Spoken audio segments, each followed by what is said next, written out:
Channel welcomes you to the fastest speedway on earth, Talladega Superspeedway, where today it's mud pull qualifying for the NASCAR Nextel Cup Series. A unique in the season event where it's 99% car and 1% driver, because if you didn't bring your best stuff, you might as well put it in the trailer and head home before you go out on the track and take your 2 timed laps. This is all about who has the best car and who will hold it wide open. Which dark horse might emerge from the field for a front row starting spot? Which team might have uncovered the key combination to speed? And which one of our 10 chasers for the championship can get a front row starting spot? Second question first. We'll start with Dave Burns.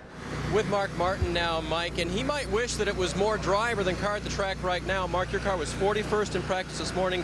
Your teammates were all in the top 20. Cause for concern in your camp? Well, you know, the car's slow, but, you know, the draft is a great equalizer here. And, you know, with a fast car, that makes that drafting a little bit easier, but we've taken a slow car and done real well with it a lot. So if anybody's got any practice at it, I'd have to say we are on these restrictor plate races. So, you know, we're just going to go out there Sunday and try to dodge a bullet. We know we're not going to be spectacular today, but we chose to really focus on intermediate racetracks, and we have 6 in the last 8 races, so or something like that, 5 or 6. So we've got a lot of those coming up, and that's what we're after.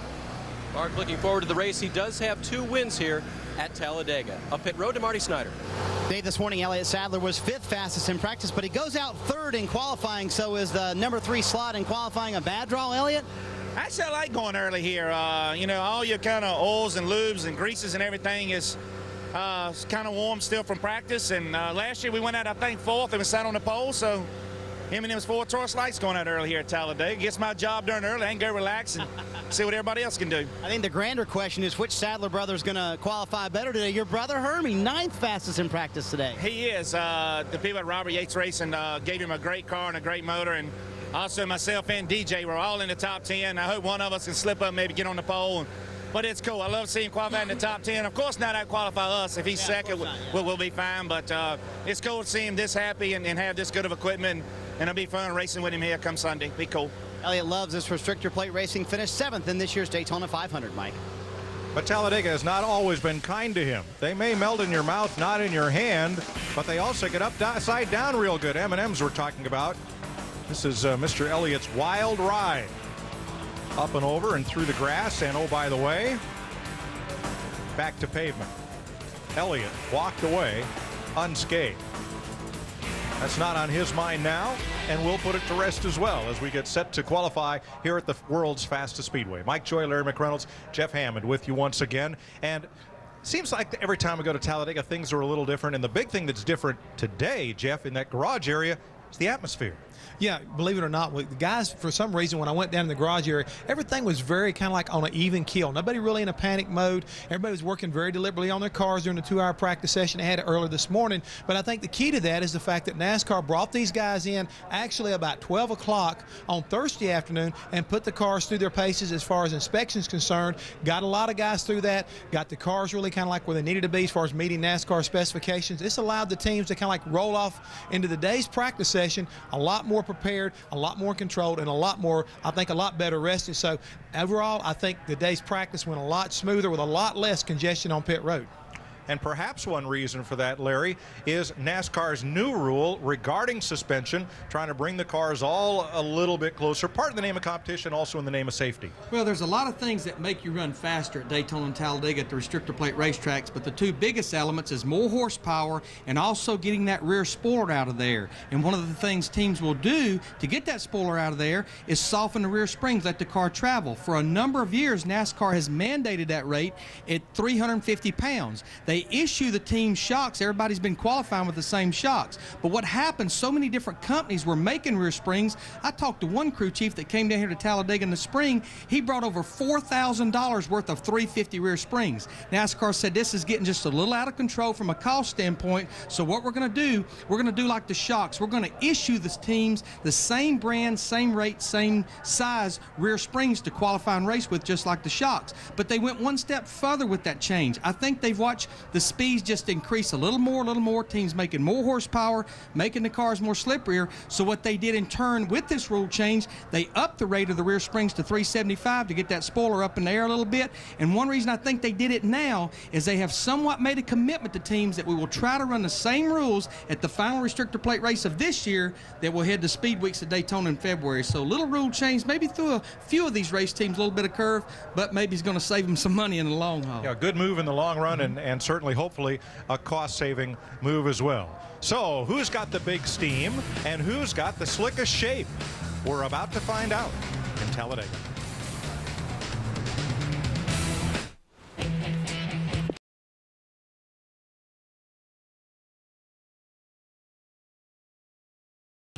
Speed Channel coverage of NASCAR Bud Pole qualifying from Talladega is brought to you by Dodge.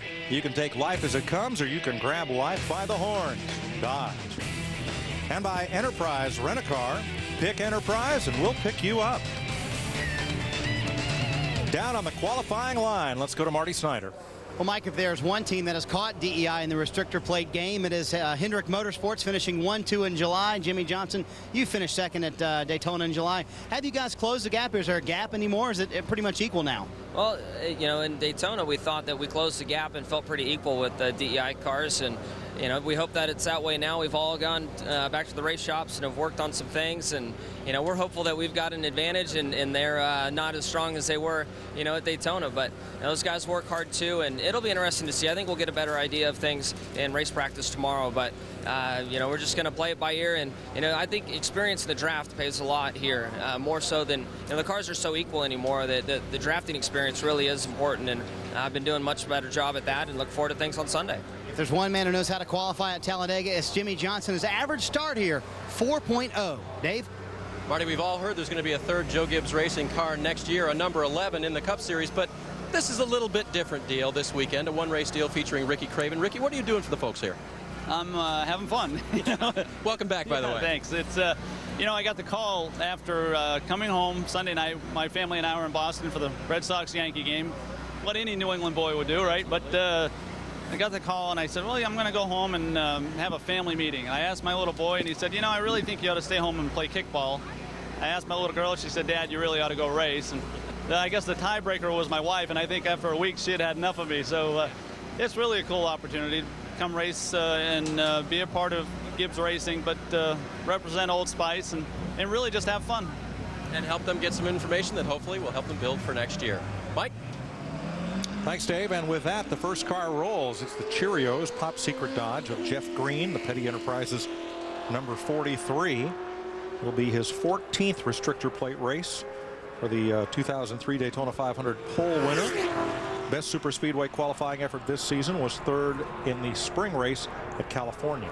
If you notice right here, as Jeff goes through the gearbox through 1 and 2, he went up against the wall, drove down the hill. This is all about momentum. You will see every one of these race cars take both laps. The money lap, the fastest lap, will be that second lap, and it's all because of that carburetor restrictor plate.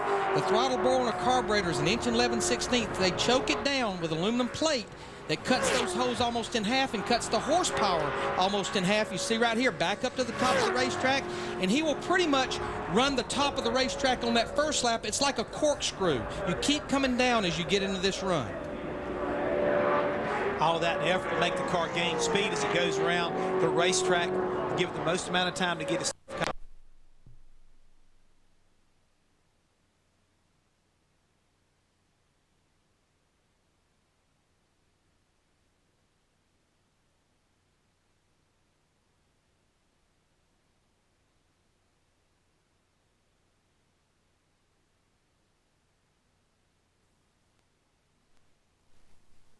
straightaway. Is that a proper amount of air under the nose, or does that car look like it's riding a little high? Well, there's no question. It's about attitude of the car, how the car goes through the air. And necessarily, you got to be careful, Mike.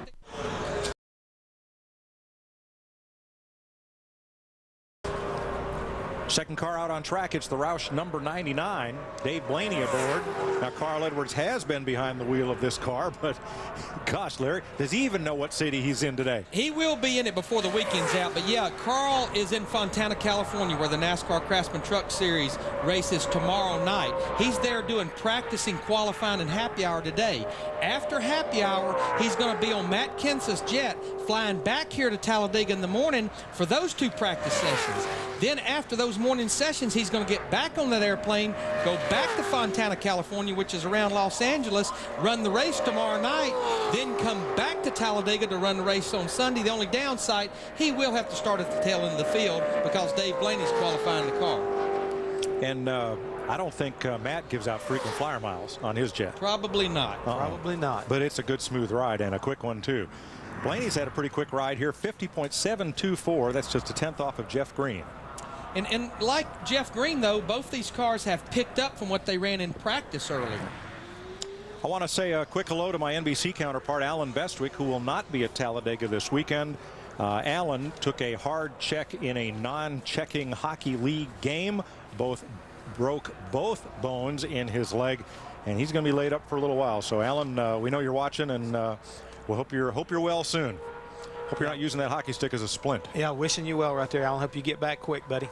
We've got the car now that was 5th quickest in practice earlier, Elliott Sadler. And why Elliott's out there qualifying, since a crew chief can't do a whole lot about this qualifying run now, we've got his crew chief, Todd Parrott, down there in the pits. Todd, you guys were awfully quick in practice. You sat on the pole here a year ago. Of course, we saw earlier the video of the results from that. But all the Yates cars, including Hermie Sadler, look like they're awfully good today and awfully fast. Yeah, just really proud of all the guys at Robert Yates Racing. The effort has been put forth with our restrictor plate program. The guys have worked really hard. Hermie come down here, did some testing, and he's got a really good car. Wanted to make his program better, and I think it's done that, and it shows what a strong engine program the Roush Yates program is. Actually, I think they got 5 out of the top 11 cars are all Roush Yates engines, so pretty excited about that. Todd, this is Hammond. I talked to you a little bit earlier today, you and Elliott both in the garage. Man, tell us about your beard right now. You guys say you're so focused you don't have time to get a haircut or shave, huh? Yeah, I don't have time. I run out of razors. I can't afford none right now. I'm going to wait till the end of the season. No, I told him, I said, I'm not shaving my beard till you cut your hair. And he said, well, I guess you're going to have it till the end of the season. So I guess we'll just see who can go the longest. Well, Todd, Elliott's over in turn 3 and 4 right now. He was not completely up against the wall in 3 and 4. He was about a lane down. Now, as we've been watching these cars, once he comes through the trial, he'll go to the bottom of the racetrack and run the shortest distance around this track as second lap. Yeah, just a little bumpy up high, and he tries to keep the valence on the car and keep it off the bumps that are up in the very high side and try to get all the speed he can out of it. Todd, he ran a 51.03. If he can pick up about 6 or 7 tenths, which I'm going to sure you anticipate, that's going to put him real close to what Joe Nemechek run earlier to 50.30. Yeah, our fast first lap in practice was like a 51.20, so a 51.03, I'm really happy with that. Todd, you've talked about horsepower gains. How different is this car aerodynamically from the one that you brought here in the spring? Well, it's a little different. This is actually the car that we raced in the Bud Shootout. Elliott loved the way that car drove. The car that we qualified so with and ran so good in the 500 with is the car we brought down here the first race. And, we got in that accident here on the front stretch. You run into the back of, I don't even remember who it was, tore the nose up on the car. We fixed it, took it to Daytona. I'll give you the time. Keep talking. Okay. But anyhow, this car drives really good, and he's really happy with it, and I hope it ran a fast enough time to get us close to the top 5 here. Well, he's going to be pretty happy. 50.46, Todd. That's quickest so far. That's not too bad. We'll take it. All right. Appreciate you talking to us, buddy. Yeah, thank y'all. Todd Parrott, crew chief for Elliott Sadler, whose qualifying efforts this year on the plate track, 2nd at Daytona, 12th at Talladega, then 39th at Daytona.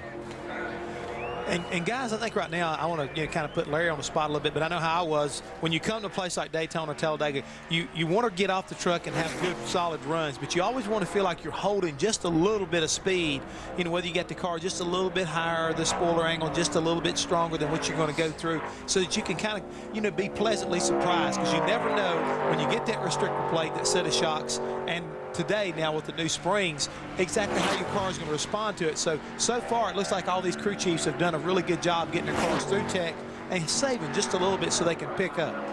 I don't don't think rule changes are going to matter much to this fella. Jimmie Johnson, the driver of the Lowe's Chevrolet, has never started worse than row 4 for a Cup race at Talladega.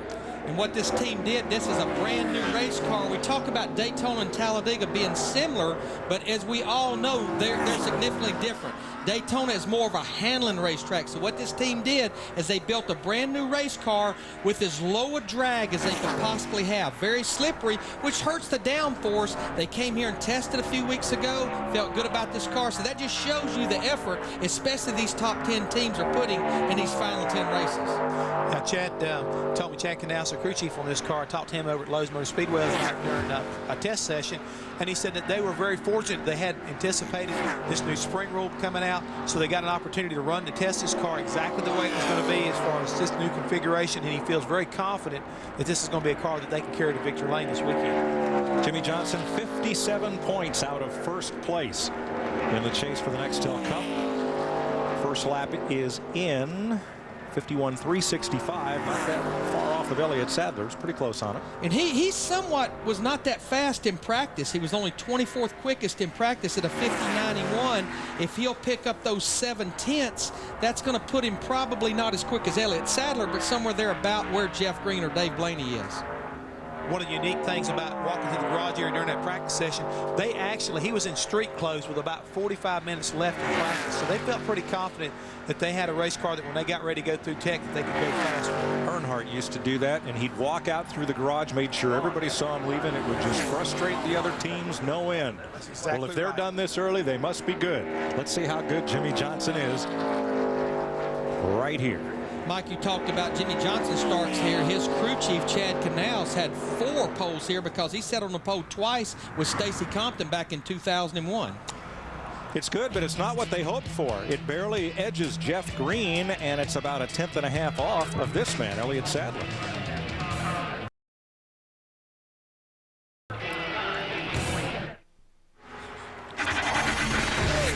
Trackside tonight, presented by Gladiator Garage Works from Talladega, live from the speed stage. You never know who's going to wander by. Who's going to wander by? I can tell you who's going to wander by.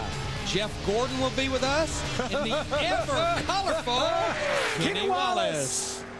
And who you never know who else. That's right. Here is Ricky Craven in the Old Spice number 11. The Joe Gibbs team running this car for several reasons. I can think of 3. To learn for next year, to gain tests in this latter part of the season for that team, and to gain owner's points so this team doesn't start out with a goose egg should they need a provisional in the first few races of 2005.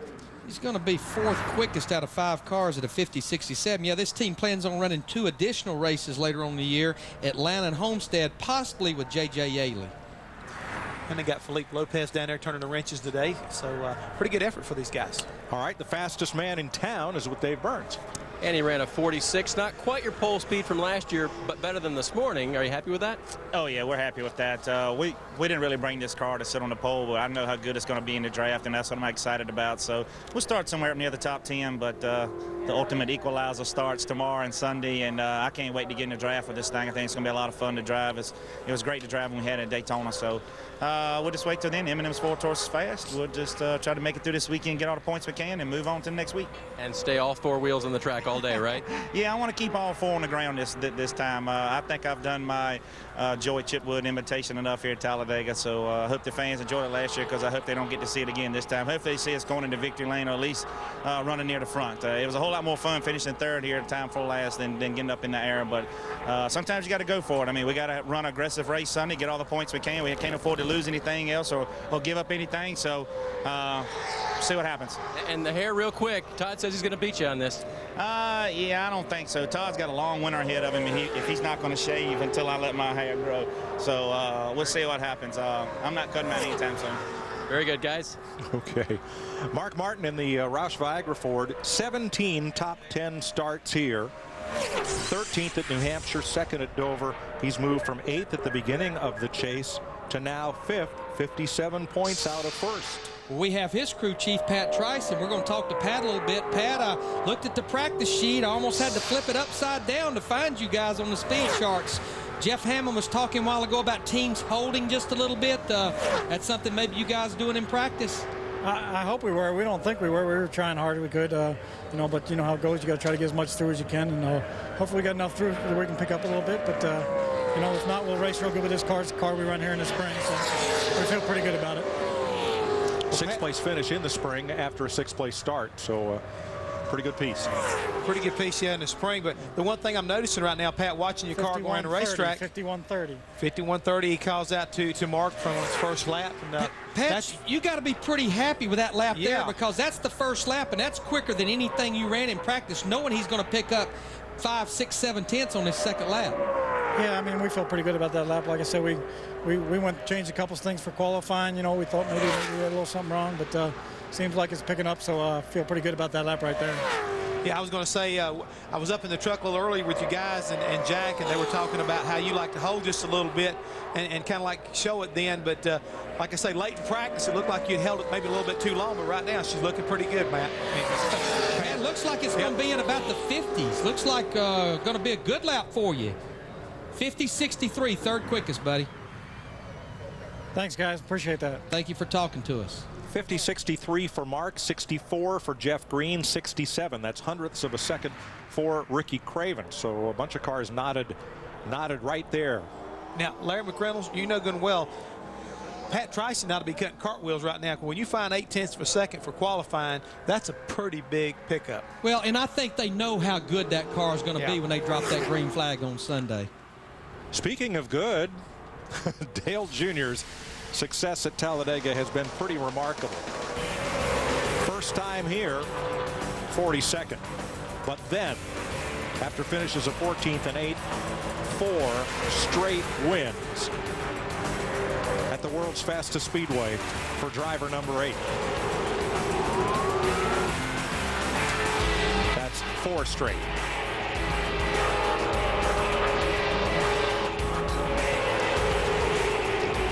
That was a year and a half ago there, where they had to make major repairs on that car during numerous pit stops to the front valence, but they came back to win. A little controversy over there in turn 3 and 4, whether he went out of bounds or not, but NASCAR ruled he didn't, and he got the win. Now, since then, in the two races since, he did not win. He merely finished second in both of them. Can you believe he's got, according to the overall average, he's got an 8th place average as far as Talladega itself is concerned, which is unheard of. Yeah, and his average over the last 6 races is 1.3. That's really unbelievable. It's incredible. This car was brand new at the Daytona race back in July. They brought it there, and he finished 3rd down there. Now, Dale was only 11th quickest in practice at a 50-77, but that's something that Michael Waltrip or Dale Earnhardt in the 8 car seems to do, qualify that great at the restrictor plate racetracks. But as we call him when they drop the green flag on Sunday, I'm sure he'll be the Pied Piper. Everybody will be following him. Well, in this year's restrictor plate races, the 2 at Daytona and the 1 at Talladega so far, his worst start is 5th. That's pretty decent first lap, guys. 51.36. Falls right in line about what Jimmy Johnson as well as Mark Martin ran. So, you know, he's up well on track right now. If he picks up what the rest of the guys have, wind up somewhere around 2nd or 3rd. I noticed right there, if you look right there on the nose of that car, unless they've got clear plastic over it, something that we've not seen on a lot of the other cars is they have a little opening right there to let a little air flow through there. Looking at the sun glisten off that, Larry, I don't think so. I think it's clear tape. And teams will do that just to play games with the other teams. A team will look and see a little bit of opening and go, they ran that fast with some opening in that thing. If the sun catches that just right, it's awfully bright and shiny. And he also is messing with the announcers right now because we don't know for sure. But yeah, I know that don't look like much of an opening, but there's a place that putting tape on that nose, every little inch of tape will help you, and he's going to be 2nd quickest with that lap at a 50-53, about 3/4 of a tenth behind Elliott Sadler. All right, watch the bright light. Yeah, can't quite see it. We'll have to get one of our pit guys. There it is, there it is, there it is. We need to know if that 8 car is blocked up solid, guys, or if they've got a little opening in it. I'm saying it is. I believe it has clear on it. You're right. Oh, you see there that. we go. Yep. Nice work, camera Very guys. nice. I think he's got some opening, boys. All right. I think just the opposite. Maybe, you got to know. We'll see when he comes in. He is 2nd fastest, just 7/100ths off Elliott Sadler. Marty. Talking with Dale Jarrett, who finished fourth last week at Dover. Your teammate put up a pretty good lap. Can you beat that one, DJ? Well, I'm not sure. We had some. We were pretty close in practice, so with the things that we do to get ready to qualify, hopefully we've got a little bit left and can get somewhere around that. He was 7th fastest this morning, driving the car he won the Bud Shootout with earlier this year, Mike. Thanks, Marty. We're Cup champ. All right, here is Hermie Sadler, once again carrying sponsorship from East Tennessee Trailer Sales. And this 02, as we said at the top of the show, this is a Robert Yates car. And we've long known that Hermie has the talent to have a chance to run with the front runners, just needed the right piece. And from the practice speeds, he appears to have it. Yeah, on one of those front shots looking through the windshield, that bright in there is Hermie smiling. Right. This run that he's having here. Missed the show at Dover last week. But, yeah, this is a Robert Yates car, a leased engine, one of the new engine packages. You tend to believe this would maybe be one of the more aggressive new engine packages. And Robert was even good enough to give some of his guys to help Hermie. I saw Rick Wren down there somewhat acting as a crew chief for this car. So Robert even gave him some of the guys to go along with it. If Hermie qualifies, it will be his first plate race of 2004. Well, Mike, unless something happens here before he gets back to the start-finish line, completing the second lap, I have no doubt this car is going to be quick enough to make the race. And I think, guys, I was down there talking to Elliott earlier, and you talk about Hermie smiling. I believe his brother was smiling just as big, and that's another really good first lap there, Larry, 51.25. We do a lot of judging off the fact that first lap is pretty quick. You anticipate these guys picking up anywhere from 0.6 to half a second, so he could have a very good qualifying effort here. Is that the first lap we've seen in the 20s? I think that could be very well the quickest first lap that we've seen, because Dale Earnhardt Jr., I think, was in the 51.30s. Yeah, Elliott was in the 30s. A number of them were in the 51.30s. I believe. Now, this car was tested by the Yates Group back in January, and what this car was a third backup for the 88 team in case DJ had a problem in the Bud Shootout or the 125-mile qualifying race. Shuts it down. Third quickest, 50.53. He is 1/1000th of a second off Dale Jr. And there is the opening. And who's right? Who's right? Hammond. Blind pig will find an acorn every once in a while.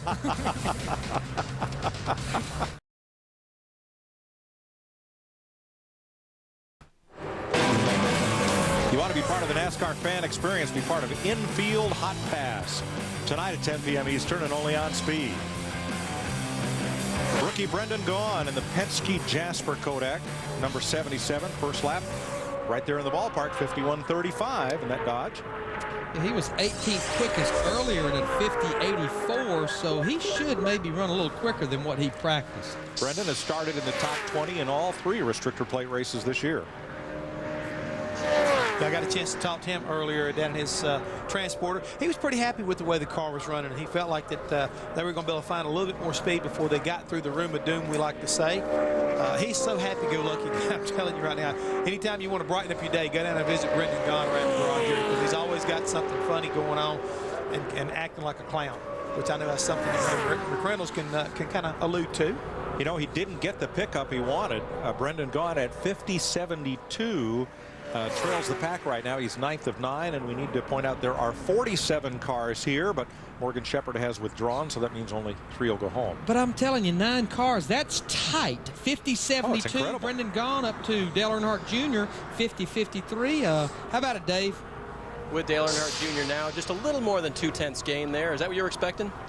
No, not really. I was wanting to just really wanting to back up what I ran in practice, so we're really happy right now. We came down here with a little bit different package than we normally run, and we ended up putting it all back and kind of made a lot of changes right before qualifying. It helped the car a lot and got the car some speed. So just real important, you know, to get a good pit stall here and be able to get in and out of the pits, because, you know, majority of the field stays on the lead lap in the race, and it'll be busy on pit road on Sunday. So that's a good run and give us a good stall, and we'll go from there. What do you think about Sunday? 5th win in the cards for you here?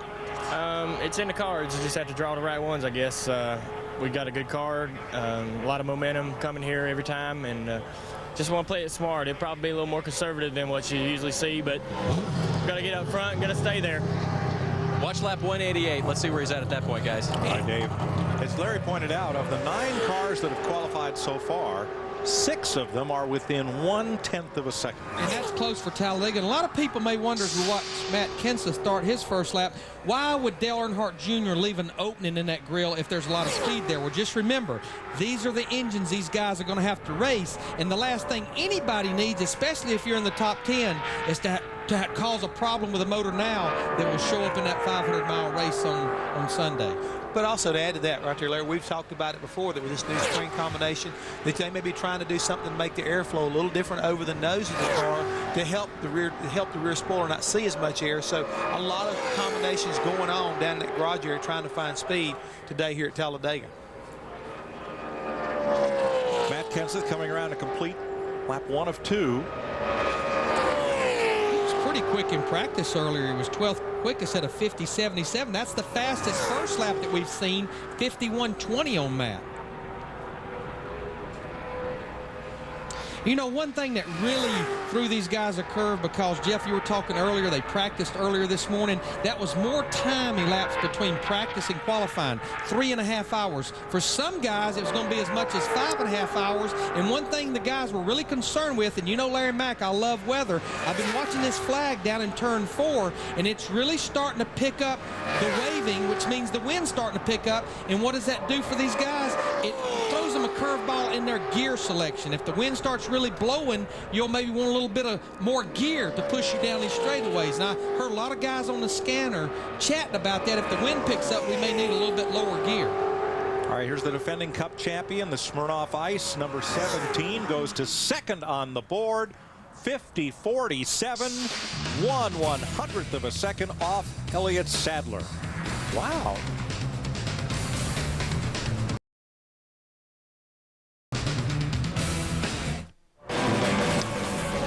Fastest hour in the sport is on speed. Happy hour from Talladega. Final practice for the Nextel Cup cars Saturday, noon Eastern time. And you know what I'm excited about?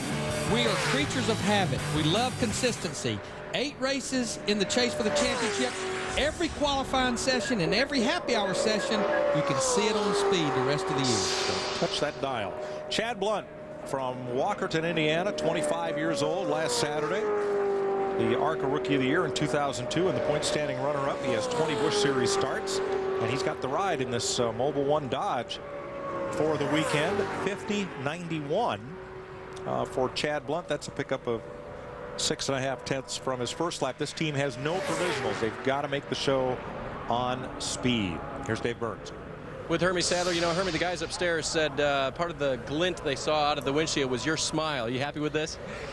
Yeah, I mean, what a great opportunity for me and my team to be able to come here and lease a car from Robin and Doug Yates. And, you know, these are the same guys that worked on my car last week. We missed the race, and now we all going to probably end up in the top 15 or so with a great opportunity. And just be happy to be a part of a team, you know, and contribute a little bit. So we got a good starting spot, and hopefully we'll get the car running good while I'm good and comfortable in the draft and bring this East Tennessee trailer car home with a good finish. But it's been a really exciting weekend.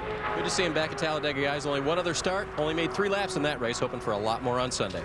And I think he'll get it. He's got a great piece and a great opportunity. And Mike, did you notice the hat that he had on his head? Number 38. So brotherly love right there all the way through. Kyle Petty's first Cup Series start at Talladega came in a hand-me-down Dodge in 1979. He drove one of the King's backups, numbered 42, to a 9th place finish after starting 18th. That was his first Cup start. Earlier that year, he had won the ARCA race at Talladega in what may have been that same Dodge Magnum. We're not exactly sure from the info we have right here, but in 61 plate races, his best finish came here for Felix Sabates in this race 11 years ago when he finished 4th. Kyle was awfully quick in practice earlier today. He was 14th quickest in a 50-80. And you mentioned the King, of course, his dad, Richard Petty. Tomorrow night, Kyle is going to be inducted into the Talladega Texaco Walk of Fame at the Davey Allison Memorial Park by Benny Parsons and by his dad, Richard Petty. That's right. They induct one active and one Legends driver, or not Legends cars, but one historic driver, usually, and one active driver. I'm not sure who that's going to be. I just know Kyle is going to be inducted. I believe it's Tim Flock. I believe I've seen that on the sign out there that was going down there. I believe that was the gentleman's going to be inducted with him. pretty much now everyone's first lap is going to be probably only good enough for the last place car that's on the grid. We've had enough cars go out. Kyle's first lap is 51.48. So if he can pick up 0.6, it's going to be a stretch. He's going to need to pick up a little more than that, I think, to be even to mirror that 50.80 that he ran earlier. As we mentioned, 3 cars will go home. There are 3 here without provisionals: Chad Blunt, Ricky Craven, and Kirk Shelmerdine. Blunt is the slowest of the 11 drivers so far. Craven is 8th of 11. Shelmerdine has yet to run. And of course, something we'll be talking about as this qualifying session goes through. One thing, the crew chiefs dread this qualifying session, but another thing they dread is when you come off the racetrack, as Kyle completes his run at a 50.96, so he's not quite as good as he was in practice, you've got to go back through the height sticks, and it almost never fails. We see a car that is thrown out because of not meeting the minimum height requirement. I think that happened actually to the 38 team, Elliott Sadler, back in the Daytona 500 qualifying. Yes, it did. Usually 2 is the first number of Matt Kenseth's starting spot. 24, 25, 26, 27. It may be the only number, Dave. 2. Well, let's hope it's a lot better than that. A 3/10 pickup looks like you're going to be a lot further up in the field than you normally are for qualifying, Matt. They were picking on me up there? Just a little bit. All right, I probably deserve it. Yeah, I mean, that's good for us. We usually run terrible at these plate races, so Doug Yates and everybody in the Mooresville Engine Shop did a great job, giving me a lot of power, and Robbie and everybody who builds these cars at the shop, everybody in the Fab Shop did a great job of polishing this car off and make a nice car that gets through there halfway decent. I mean, that alliance has built a lot of benefits, but really coming back to you guys big time. Yeah, we have we have great engines, and Doug's a great guy. All the guys in Mooresville building their motors work really hard and take a lot of pride in their work, and it showed this year because the Yates engines have won a lot of races, and I think they got 4 or 5 in the top 10, so that's pretty cool. Matt's best start here, guys, was 8th on a rainy qualifying day. That was by points, so this is going to be a lot better for him.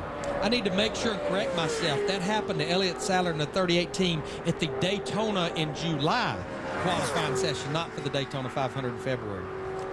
Kerry Earnhardt in a 4th car out of Richard Childress Racing, numbered 33. Bass Pro Shops. On the hood of Kerry's ride, 2 restrictor plate races this year. Talladega, where he finished 35th, and Daytona in July, where he wound up 28th. Started 20th in Daytona, and on the practice chart, a little surprising, this was the quickest of the 4 Childress cars in practice. He was by far, but Jeff, I think even the team maybe questioned a little bit, did he get some help? And the thing is, when you're here practicing, if you can see a car out in front of you, it's breaking the air for you and will make you run faster. Yeah, no, down there, he was speaking when I was in the garage here one more time with his crew chief, Gil Martin, and they were going over exactly what the lap felt like and how everything felt to Kerry, and he was giving a lot of really good feedback, and they would walk around the car, kind of eyeballing all the body components, because this racetrack is so sensitive to aerodynamics, so you want to make sure the fenders are just right and the quarter panels are set like they need to be. But they were very happy with the way things were going, and Gil Martin told his driver, he said, look, if you're not up there in the top 15, don't be upset. Only I care about is being 38th or faster, because he feels like that if they can get this car in the race, they will have an excellent chance to finish really well. But look at his first lap, guys. He has got the fastest lap of the day so far on the first lap at a 51.10. Well, it's close, Jeff. Elliott Sadler actually ran a 51.03, so it's real close to Elliott Sadler's lap. So what can he do here at the start-finish line on his second lap? 9th quickest, 50.67. Just a couple of thousandths off Ricky Craven. But Kerry Earnhardt right now stands 9th.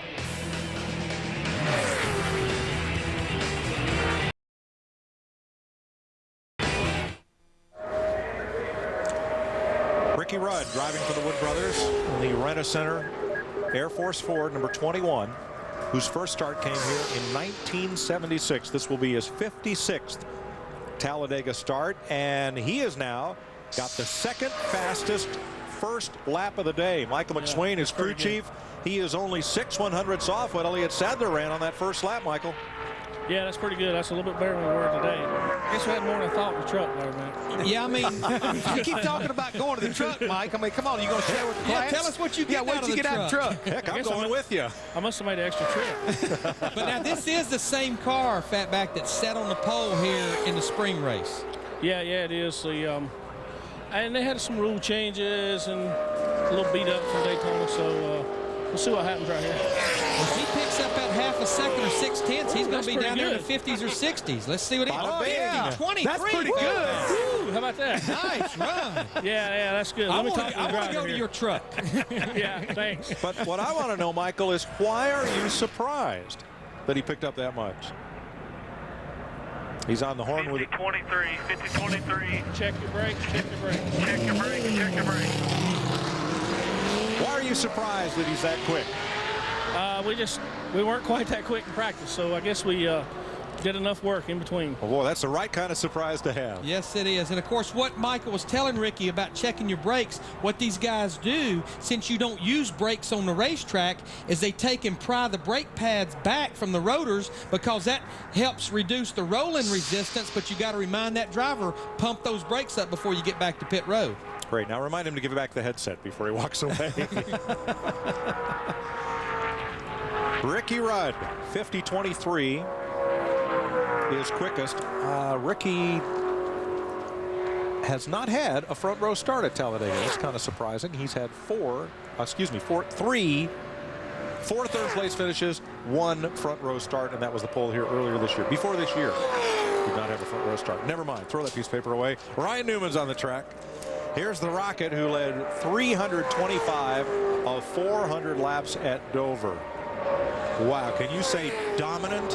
No, I call that a butt kicking, Mike. I hate to tell you that right now. He flat put it on those guys up there, because I think the telling deal when I was watching the race the other day was when Mark Martin got out of the car and said, I thought I had him where I wanted him when I dropped the green flag on that final caution, and he just flat drove away from me, and Mark Martin was wore out from trying to run him down. So they have really stepped up when it comes to Dover and got the job done. 5 poles in 2004 for Newman and 4 outside poles, though none have come on restrictor plate tracks.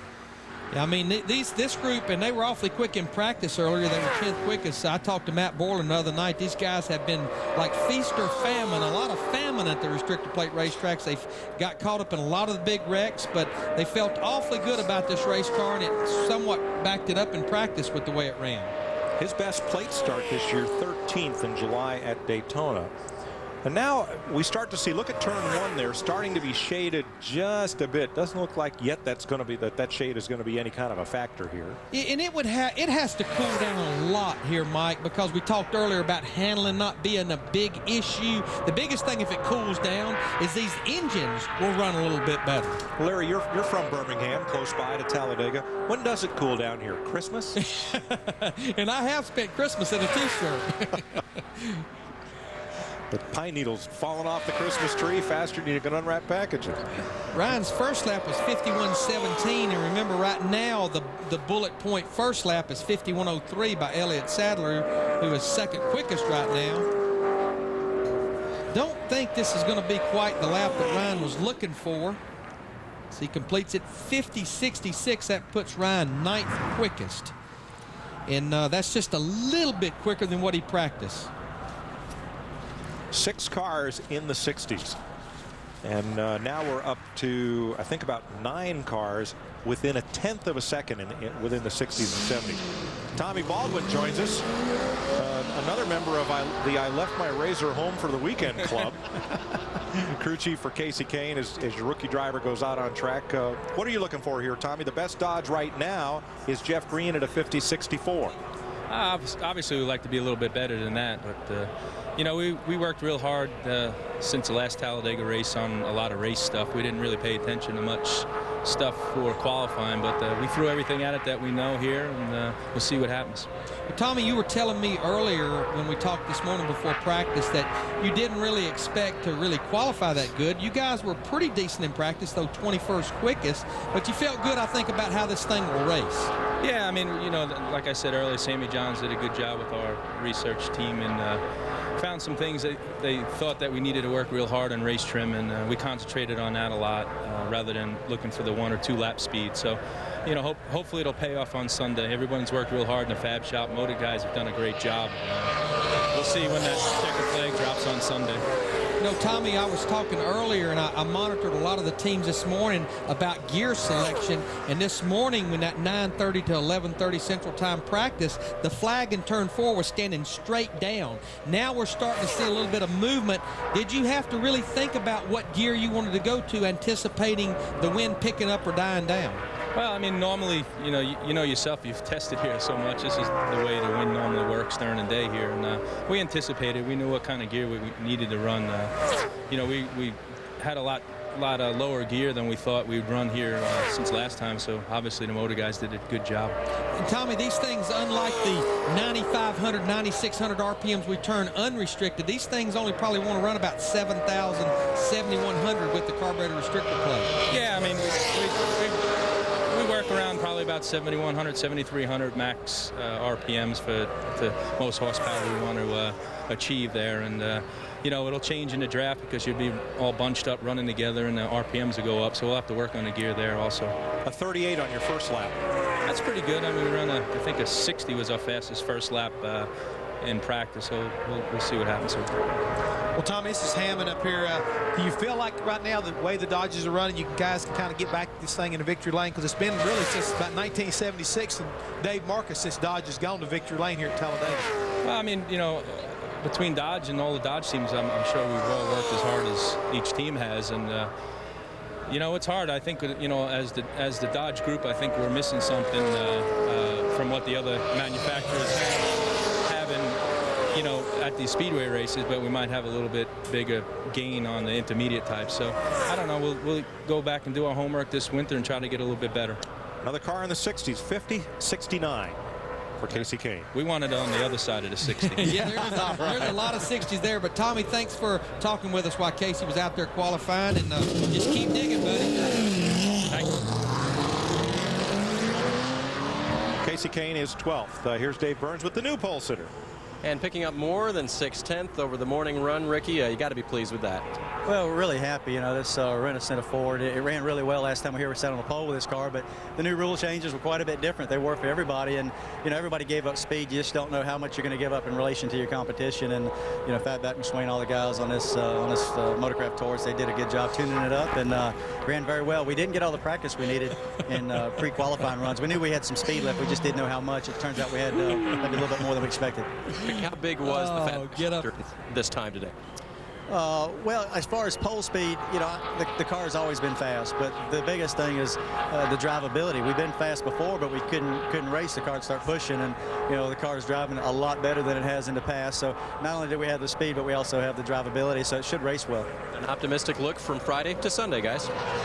Well, it should be. Ricky Rudd's been coming here for a long time. He is NASCAR's Iron Man with consecutive starts, and it looks like he may have his second straight race here on the front row, but long way to go. Greg Biffle, the National Guard Ford, is our 17th of 47 drivers to qualify. You talk about Ricky Rudd. He'll be making his 56th start on Sunday here at Talladega, putting him basically in second place behind Dave Marcus. Now, Dave holds just about all of NASCAR's longevity records that Richard Petty doesn't. Second to Richard in career starts overall, 800 and some. And the thing is, I think right now while we're talking about Dave Marcus, he was such a fierce competitor in the late, you know, mid-70s when he drove for Harry Hyde and won a lot of races for them in that K&K Dodge. I mean, he's just always been the kind of guy that you just couldn't pass with ease. I mean, he was going to race you as hard as he could, no matter whether he was lapping you or racing you for position. Always a fierce competitor. Greg Biffle's first lap, I don't think he'll be very happy with that, 51.43. Greg, of course, pole sitter for the Daytona 500 back in February, was 19th quickest in practice at a 50.85. I'm going to say that's about probably what he's going to run, is probably somewhere in the 80s. Boy, he had a great car last week at Dover, and we talked about so many penalties and problems, costly mistakes on pit road. They had a loose lug nut late in the race, and he had to come back in and ended up finishing 11th, but he had a good top 5 car last week. Well, let's see what he can do here as he brings it down to the yellow line, coming through the tri-oval in front of a nice Friday afternoon crowd here at Talladega. He's going to pick up quite a bit on this second lap. A lot more than I think we anticipated. 50-54. He picked up 9/10 of a second on that second lap. What truck did he go to? Wow. He's been over at Fatback's truck. I guarantee you. Dave? With Kerry Earnhardt now, good pickup for qualifying. Are you pleased with it? Yeah, I am. I mean, we picked up from practice, and we thought we had everything we had at practice, and we picked up a little more for our qualifying lap, so that was a positive. I'm just looking forward to being here and being in the show and racing up front and getting up over Dale Jr. and racing again. Making his second Nextel Cup start here on Sunday. Marty? Dave, Kevin Harvick talking about how it seems everybody's picking up on the racetrack. Kerry Earnhardt picked up a bunch. Can you pick up a lot, Kevin? Well, we hope so. GM Goodwin Chevrolet, all the guys have worked real hard on this stuff as normal. Just seem to be off in the motor compartment since we've changed this restrictor plate rule and this spoiler rule, and never have really gained it back. But we'll be fine Sunday and see what happens from there. They finished third here in April. DJ in the UPS Ford. So this will be a car everybody be on top of their trucks clocking during this qualifying run. He was 7th quickest in practice earlier. Of course, his teammate right now, Elliott Sadler, second, and his other teammate, Hermie Sadler, per se, is 5th right now. He has never had a Talladega pole. He started on the front row once, and in the second row 3 times. He has 1 win on this racetrack, and it came with $1 million bonus. And he had some interesting quotes this past week. Of course, this is one of the 5 teams that I think is really fighting for that 11th place in the finishing of the points. But Dale said, we were so far behind when this season started, and the biggest thing we've been trying to do is rebuild this race team, that it was almost a little bit of a relief that we didn't make the top 10, because now we can focus on continuing to fix our problems, not be caught up in this championship, and be very prepared when they drop the green flag for 2005. Sounds like a veteran driver who can find a positive, find a silver lining in any situation. And Mike, after talking to him earlier today, he said this qualifying will kind of help dictate to him what type of strategy, because he's always thinking when you come to this racetrack, you got to keep out of the big one. So whether it's at the back of the pack, if we've seen him drop to the back of the pack several times in different races to kind of stay out of trouble, or whether he'll stay at the front. Stop the presses, boys. That is a pretty impressive first lap, 50.81. That beats his teammates' first lap and Ricky Rudd's first lap by 2/10 of a second. 2/10 of a second, but look where he's been around on the racetrack. I don't think he was quite as high as maybe his teammate was, so it'd be real interesting to see how much he picks up. But if he does like everybody else does, Ricky Rudd better hang on, because he's going to have some company up on the front row. Yeah, I mean, if he just picks up a half a second, Jeff, he's still going to be at least on the front row, it appears, somewhere maybe in the 50-30s. It'd be kind of cool to see an all graybeard front row. Oh, careful there. Well, now. Relatively speaking. He's not going to quite be what Ricky Rudd ran, but he's going to be awfully happy with this lap. Dale Jarrett is second with a 50-30. Called that and didn't I, Hammond? How about that? Even a... I ain't gonna You can't say it. I'm not going to go there. Can't remember it.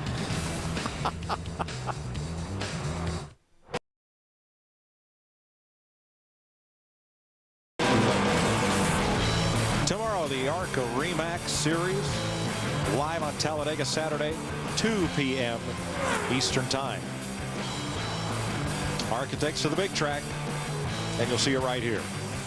Sterling Marlin on track, the Coors Light Dodge. Rascal Flatts, which sounds like it should be a suburb of Talladega, but is actually a really good musical group that'll sing the national anthem here on Sunday, is on the hood of Marlin's car. Feels like today, Mike. Feels like today, I believe the song goes. I don't think he's going to be very happy with his first lap, 51.79. That's one of the slowest laps that we've seen as far as get up to speed's concerned. So he's going to have to pedal a little bit hard if he wants to match what he did in practice.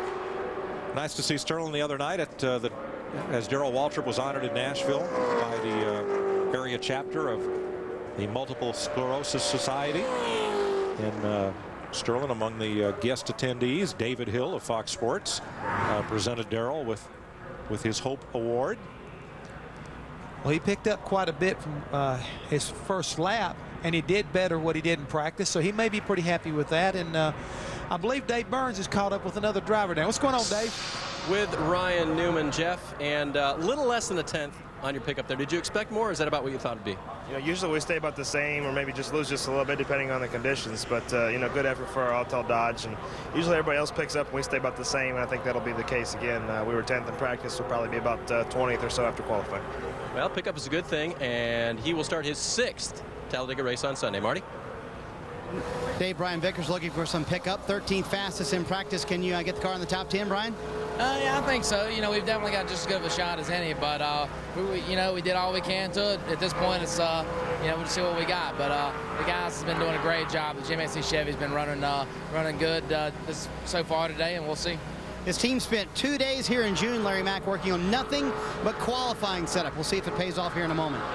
Well, we'll get with Larry in a minute. Right now, Larry and Bill Stafford, whom we call Thumper, one of our cameramen, have volunteered for hazardous duty pay. Thumper is down in the grandstand searching for ISO shots while Robbie Gordon is on track in the Singular Wireless Chevrolet. And where's Larry Mack? He's down there with his peeps. I'm down here. You guys were getting a little bit boring up there, so I decided to come down here and join Jimmy Howell on the flag stand. Jimmy, you gonna let me flag a car too? I did it at Dover, and I did a pretty good job in the Busch Series qualifying. Yeah, I watched you. I'm glad you got a little practice because it's a little different here. I put you a yellow stripe on your back. I'm a rookie, I'm gonna assume. Stop it, we'll take it off. How's that? All right, but I'm gonna hang out with you a little bit here, and you know, this is neat. I've never been on a flag stand before until I was on the flag stand at Dover, and of course those cars are running about 160 miles an hour. When they come by here, they're right at 190 miles per hour. Fast here. This is a different flag stand, different deal here than any place we go. It don't make any difference how many times you do it. It's a big thrill. I'll let you go to work here. So we'll be flagging one in just a second here. I'm going to let him flag Robbie Gordon as he come by as the complete lap 1. All right, the Singular Wireless Chevy of Gordon had one of his 2 top 5 finishes this year here in the spring race at Talladega. It was his best ever Talladega finish, 5th.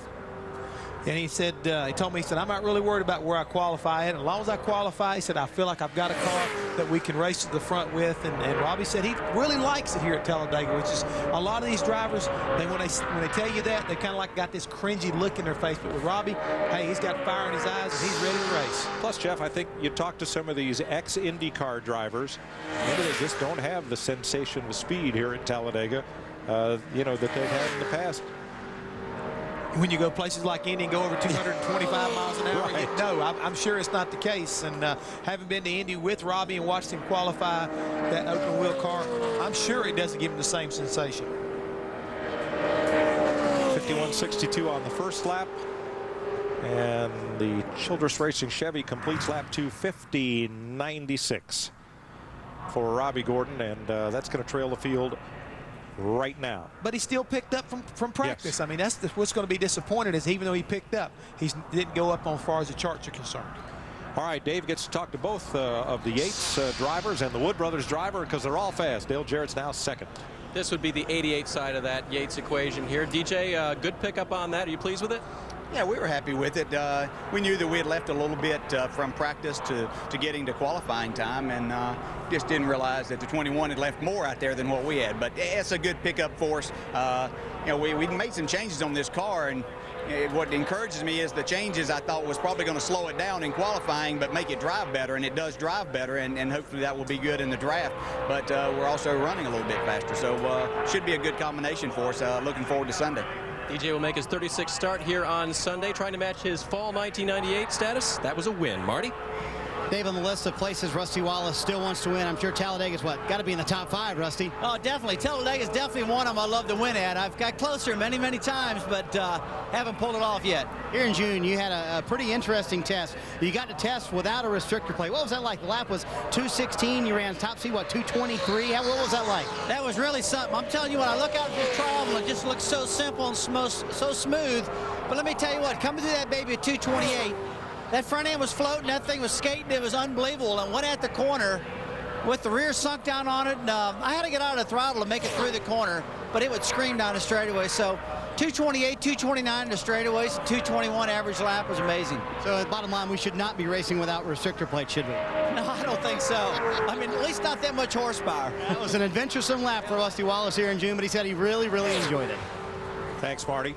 Scott Riggs is one to watch in this fight for the pole. Second fastest in practice in the Valvoline Xerox Chevrolet. Let's go down to the flag stand as Larry Mack's going to send him off on the money lap. All right, Jimmy Howell has told me now, right about here is where I got to start waving the flag. Now he's going to be complete in lap 1. I can look down in the windshield and you can see the driver's face coming at you, and it's quite a sensation. I guess the biggest thing when I think about this flag stand, Mike, is the fact that we talk about what started restrictor plate racing. This flag stand right here back in 1987, about 17 laps into the spring race when they were unrestricted. Everybody qualified over 200 miles per hour. Bobby Allison cut a rear tire down and almost got up into the grandstands here and come right across his flag stand almost. The Harold Kinder, the flagman then, he never checked up. He was waving the caution flag the whole time that car was coming across through here, and that's what started carburetor restrictor plates. Now I got to get back to work because Scott Riggs is coming, and he was second quickest in practice, so I got to watch for him here. Here he comes all the way around the bottom of the racetrack, right around the yellow line. Scott's going to complete lap 2. I can look down in there. He knows it's a good lap. All right, what'd he run, boys?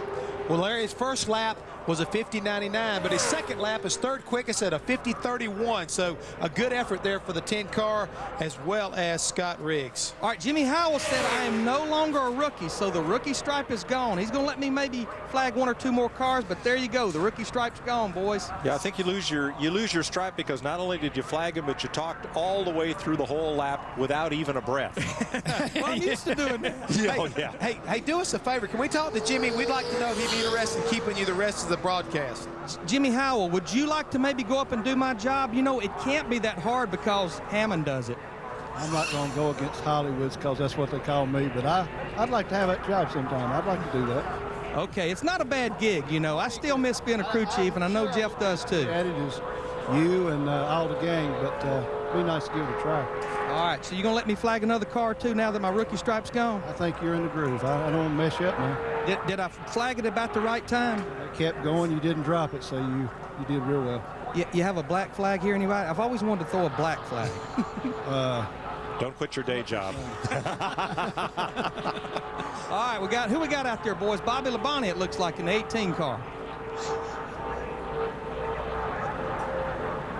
He's only got to do 3 things: throw the green, throw the white, and throw the checker. And he's going to make it complicated. Don't tell him to throw it. It'll end up on Bobby's car. That's right. Sorry Wave about that, Mike. You're right. Wave it.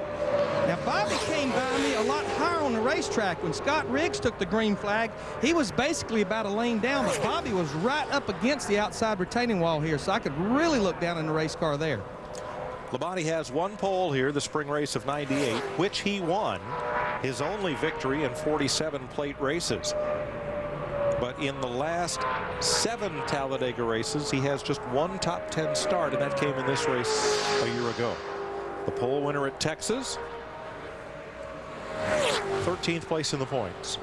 Mike, I know we talk a lot about it, but this team right here really hasn't been the team that we've expected to see the second half of this season. He was up there in the top 10 in points, and he fell out of that just before Richmond and couldn't get back up in there to make the chase for the championship. But I'm sure that Joe Gibbs and Gibbs Racing right now are looking to see what they can do to kind of strengthen this team and get Bobby Labonte back on track. His first lap, 51.53. Well off the pace as far as sitting on the pole, but be interested to see what he can pick up on his second lap. You know, guys, what's amazing down here is the difference in sounds of these race cars. We pretty much know they all are pulling a very similar gear, but I think a lot has to do with the exhaust system. Some of these guys have pipes that come out one side, some go out both sides, but it's amazing just the difference in the sound of the engine here as they come past the start-finish line. So, Larry, tell us, can you feel the wind coming at you and gusting by you when the cars come by? You really can't with just 1 car, but I can only imagine what it's like up here when they come through here, 43 cars now. I believe I can keep talking. Here comes Bobby Labonte to complete lap 2. What'd he run, guys? We're waiting on the clock, Larry, like usual. Here it is, 50.79, 18th quickest. Well, I think Jimmy's going to let me stay down here for 1 more car. Looks like Kevin Harvick in the Goodwrench car, the 29 car, is going to be the next car out. But while we're waiting on him to go out, how about Dave Burns? Larry standing by with 2-time Nextel Cup winner, Greg Biffle. And Greg, one of those wins was a restrictor plate win. So what about your car for Sunday? Well, I feel really good about the National Guard car. The guys Doing a great job on it here at Talladega. We've had good luck with this race car. Sat on the pole to 500 with it. Have run good all year with it. Same race car, and came back here and running better than we did last time here. Last time here we had a bad radiator and couldn't stay in the draft all day. So and still finished 15th. So I think we got a good car for Sunday. Marty? Well, the fastest man in practice this morning, front row, Joe Nemechek. You don't have a pole this year. Can you change that here in a few minutes, Joe? I definitely hope so. I just got to say I'm really proud of my guys. This whole U.S. Army team has been fighting hard this year, and we've been so close so many times. Same car we had at Daytona the last race, and was right up front qualifying. They changed the rules a little bit. I got to thank them. They've worked. They think they've gotten everything they can out of the car. I got to thank Hendrick Motorsports for the engines, getting a little more power right now. So Ricky Rudd's lap's going to be tough to beat, but I think we should be able to beat it. 2 of his 6 career poles have come right here. Kevin Harvick. As you look at the pace chase, and it moves from 22nd. And Mike and Jeff, a lot like Bobby Labonte, Kevin Harvick, I mean, he was right against this outside wall, and you could almost see him really working the wheel. Not a lot, just kind of somewhat back and forth as he came out of the trioval headed down toward turn 1 here. Well, Jeff, I guess one of the things you really got to worry about here is scrubbing off speed. I mean, there are a few things the driver can do to make the car quicker, but there are a bunch of things he can do to slow it down. Yeah, as we say, we want him to hold a pretty wheel when he goes around this racetrack. Move the wheel as least as he has to, get it negotiated around these corners, because when you do that, it just rubs speed right off this race car. So you got to be very careful not to do that. Larry McReynolds gives him the white flag. He's got one more to go, the money lap, as we like to say. First lap was a 51.24. Pretty good lap for Kevin Harvick. And as you see him in 1 and 2, just like everybody, right to the yellow line. A lot of these guys, unlike in years past, they go right to the bottom of the racetrack, even on the backstretch, trying to turn the least amount of distance around this racetrack. Well, Larry, were you pretty surprised listening to Joe Nemechek? I mean, he was pretty bold with the fact he believes he can go up here and knock Ricky Rudd off this pole position, because Ricky put a pretty impressive time up there, Larry. Well, I think the confidence that Joe has is he not only ran that lap in practice one time, but he went out a second time at the end of practice and put it down as well. So that gives him the confidence that it was a good, solid lap, and there was no hokey pokey with the draft. I got to flag Kevin Harvick now. He's coming to the checkered flag. All the way at the bottom of the racetrack. How about it, guys? The GM Goodwrench Chevrolet 50-59, 9th fastest. And I'm coming back to the booth, boys. It's hot down here.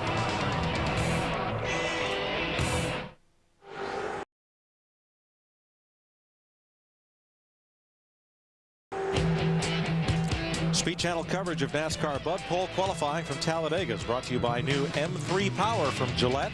Feel the power of the world's best shave. Ricky Rudd is quickest. Dale Jarrett in Fords. Scott Riggs in a Chevy. Then Elliott Sadler and Matt Kenseth in Fords. Dale Jr.'s Chevy. Hermie Sadler, Greg Biffle in Fords. And the Chevys of Kevin Harvick and Jimmy Johnson. That's your top 10 right now, with Kenny Schrader on track in the Schwann's Home Service Dodge. You know, going back to that little advertisement right there, you know, with the way Tommy Baldwin was looking, as well as Todd Parrott and a couple other guys down in the garage, I guarantee those folks from Gillette can find us some good candidates to try that M3 Power out on. I think you're right. Schrader got his first Cup win here in 1988 for Rick Hendrick. He also had 2 consecutive poles at this track, this race in 98 and the spring race of 99. He'll make his 625th career Cup start on Sunday. David Hyder, the new crew chief for Kenny Schrader, 50.97. That's 24 of 24. Dave?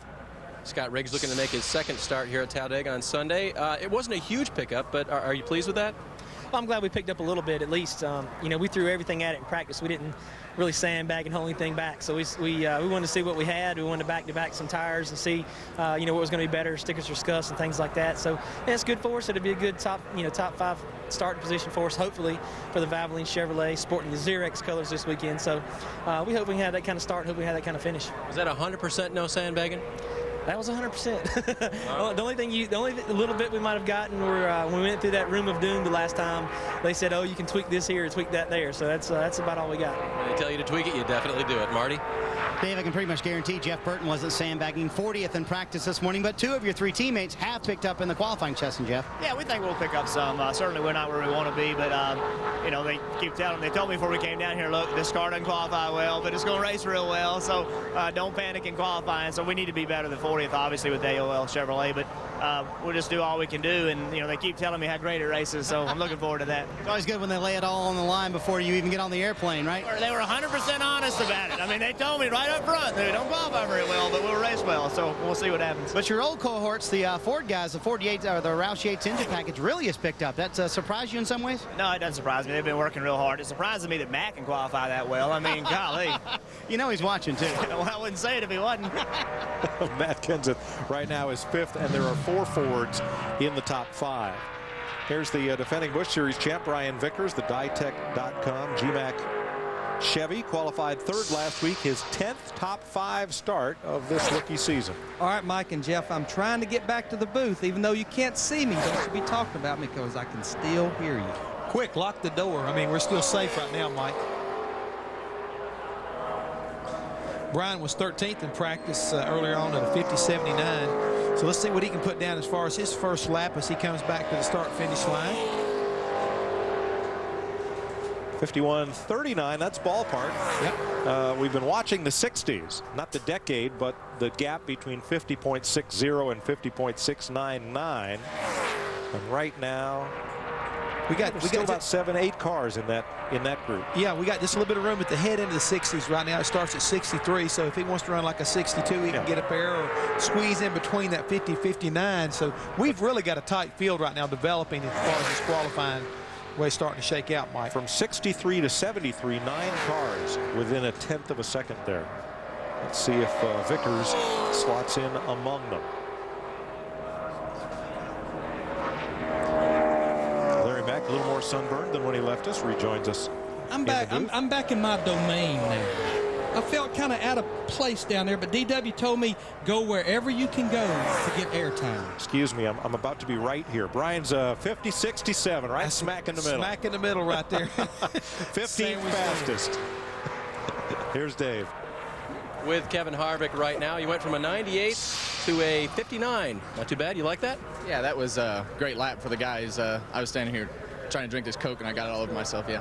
But good job with all the guys. Todd Berry and all the guys, you know, did all their little tricks, and we picked up over 4/10. So that's a lot to ask for out of a race team when it comes time to qualify at these places. So it was a great job for the Jim Goodwin Chevrolet. We always run good here, so we're looking forward to Sunday. I'm always amazed at what you guys can see in the stands when you're going by there. Did you see Larry Mack flagging you when you were going by? Well, it's hard to miss Larry. I mean, he's bald, so the sun is shining over there. I think I saw the glare out of the booth. So good thing I had my visor down, or I might have drove into the infield. That was the darkest visor you own, right? Yeah, reflective.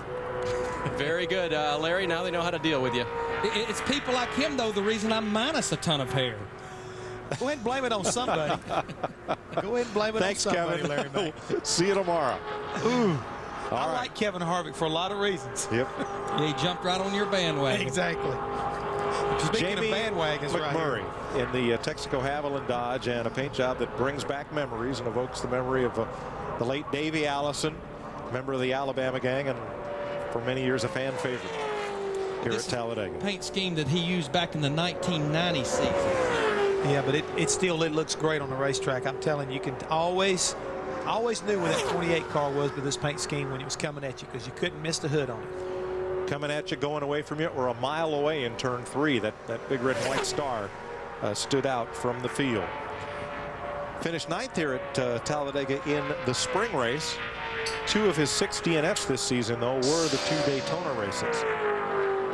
You know, when you look at the Texaco Haviland colors on this car, Jamie was the 3rd driver to win Rookie of the Year honors with a paint scheme with the Texaco Haviland.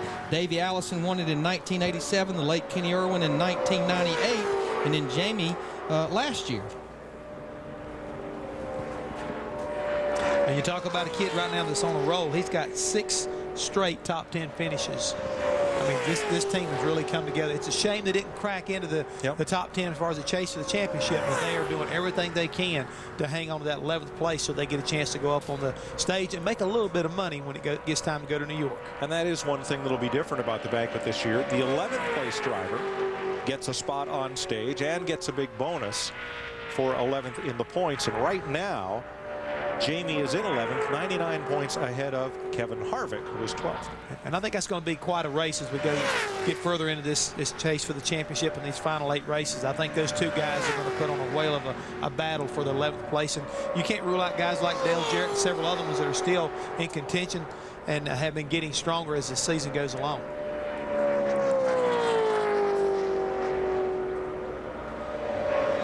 Let's see what McMurray picks up here from a 51.56 to a 50.70. 18th. Marty? Well, Terry Labonte gave one instruction to his race team. I go out 33rd. Do not tell me when I finish running that I'm 33rd. It's not that bad, is it, Terry?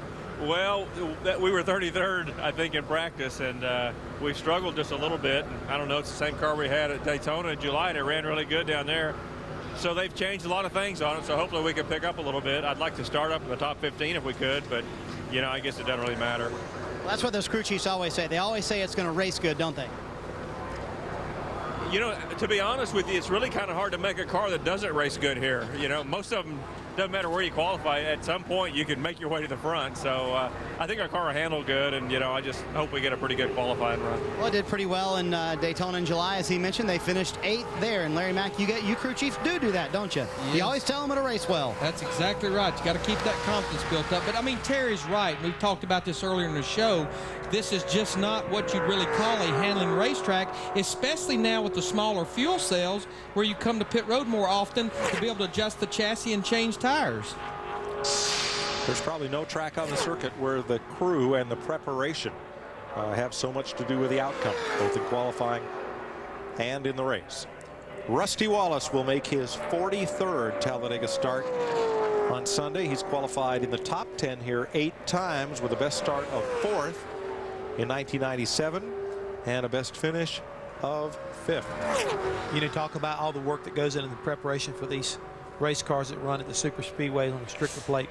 They are probably the most expensive cars that anybody has in their shops because they spend so much time in the body shop, so much time in the wind tunnel, so much time trying to make sure that everything on this race car has the least amount of rolling resistance, the least amount of drag, and the most amount of mechanical horsepower you can put underneath the hood. Everything that goes into it. These are the most expensive cars that we run at the racetrack. Sure. You spend the most time in the shop polishing them to be fast of any place on the circuit, and it takes the least amount of time to wad one up into a ball of any place on the circuit. Snap of a finger. And the real challenge for the Dodge teams now as they look towards 2005, and I know Penske has been heavily involved in this process, is they have a complete new race car coming out in 2005, the new Dodge Charger. And what they try to do, yeah, we run 4 restrictor plate racetracks, begin with the Daytona 500, but don't forget we run 32 downforce racetracks. So what a manufacturer tries to do is build a car with a lot of good downforce, good balance, but you don't want to have too much drag in it, especially since the first race is the Daytona 500. Now, the new Dodge Charger is not yet in the showrooms. Don't think back to the winged cars of 1970. Think about the new Dodge Magnum in a sedan version. And that's kind of what the Charger is going to be. It'll have a similar look to the Intrepid, but the nose and the tail section in particular, the shape of the quarter windows will be different. First lap for Rusty, 51.59. He's going to pick up an awful lot because he was quoted earlier saying he'd be on cloud 9. He'd be able to sit on the pole here at Talladega like Ricky Rudd did here in the spring, but he's got to pick up quite a bit if he wants to do that.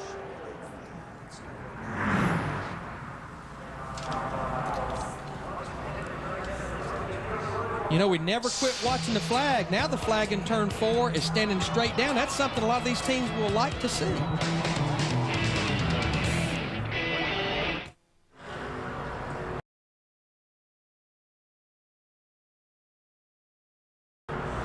The 28th car to qualify is Kevin LePage of Shelburne, Vermont, the Carter's Royal Disposal Dodge.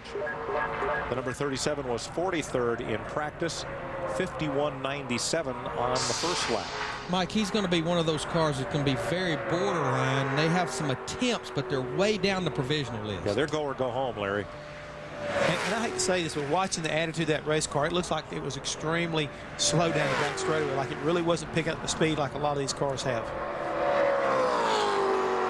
This is a car that was bought from Ganassi Racing, and they actually have an Ernie Elliott motor in the car.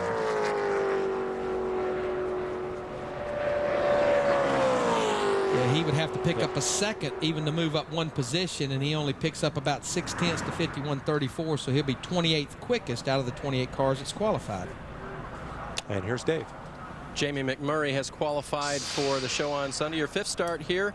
You remember your first start here, Jamie? All that deal with the 40 a couple years ago? Yeah, I thought about that earlier in the motorhome. Actually, we were talking about that. I told him how nervous I was, and you know, now when we come to super speedway races, you don't get nervous because there's not a whole lot you can do until race day. But most definitely, I'll never forget that. Pleased with that run? It's okay. You know, qualifying here is so irrelevant. And, you know, I think if it were up to all the drivers in the garage area, we would have a couple hours of practice on Saturday morning, qualify, and then impound these cars so we can just go to racing, because qualifying's boring. It's boring for all these crew guys that have been here for 2 days trying to get these cars through tech. So just take whatever we're at, and I'll assure you by lap 10 it won't really matter. Up pit road to Marty. Thanks, Jamie. Well, Dave, our championship leader, Jeff Gordon, was 4th fastest in practice this morning. So do you have enough pickup in the 24 car to get the pole today, Jeff?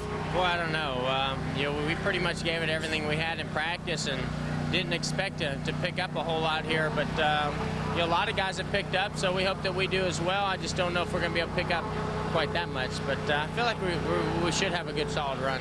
Trying to become the 7th man ever to sweep at Talladega.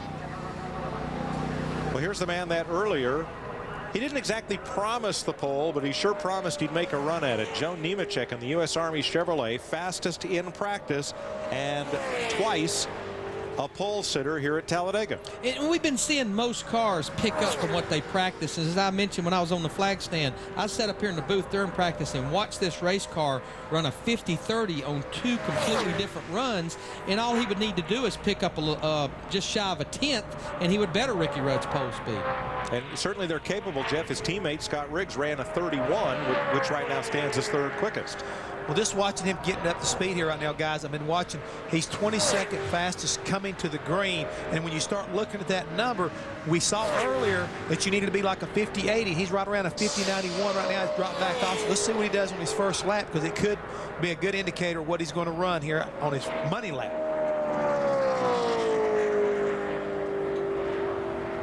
Because of the restricted engines and the tall gearing at Talladega, the first lap is the slowest. The first timed lap is a little quicker, and usually it's the last lap that is the fastest, because you're getting up to speed all the way until that green light comes on right there. Right here.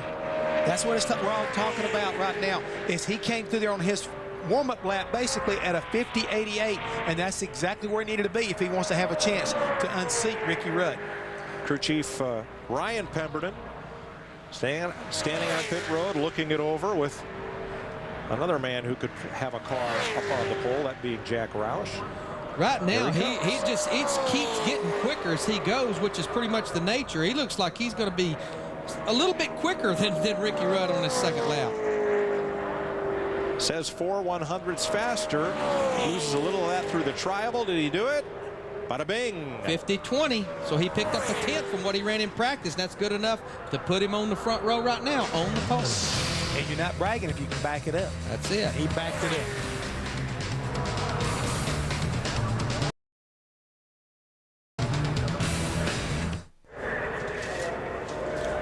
Our 30th qualifier is West Coast driver Larry Gunselman, who operates this 98 team with the Edwards family, and they've had a variety of drivers in the car. Larry drove at Sonoma out on the West Coast and has the handling chores here. But the first lap, 53.33, is going to be well off the pace, and they're not really in a safe spot on the provisional list. It's going to be a question mark. It's not a go or go home, but we'll see how things lay out for the provisionals. And what makes it tough on teams like this as far as those provisionals is when you have Yates that brings like a Hermie Sadler here. You have Gibbs that brings his 3rd car. Penske has a 4th car. That's what makes it tough when you know good race cars are going to qualify good and force some of the guys a little higher in points to provisional land. And watching that car go through the corner, guys, it really was doing a lot of what I call D-I-dos, which, again, will knock speed out of this race car as far as trying to go fast here at Talladega. Gunselman has 5. Nextel Cup starts This would be his first at Talladega. Picks up half a second to 52.73. So Dave Burns gets to interview yet another man who sits atop the pole. His sponsor slogan is an army of one, but to get a pole at Talladega, which it isn't yet, takes a little more than one person, doesn't it? I tell you, it takes a group, and I am so proud of this whole U.S. Army, USG Sheetrock team. These guys have fought hard.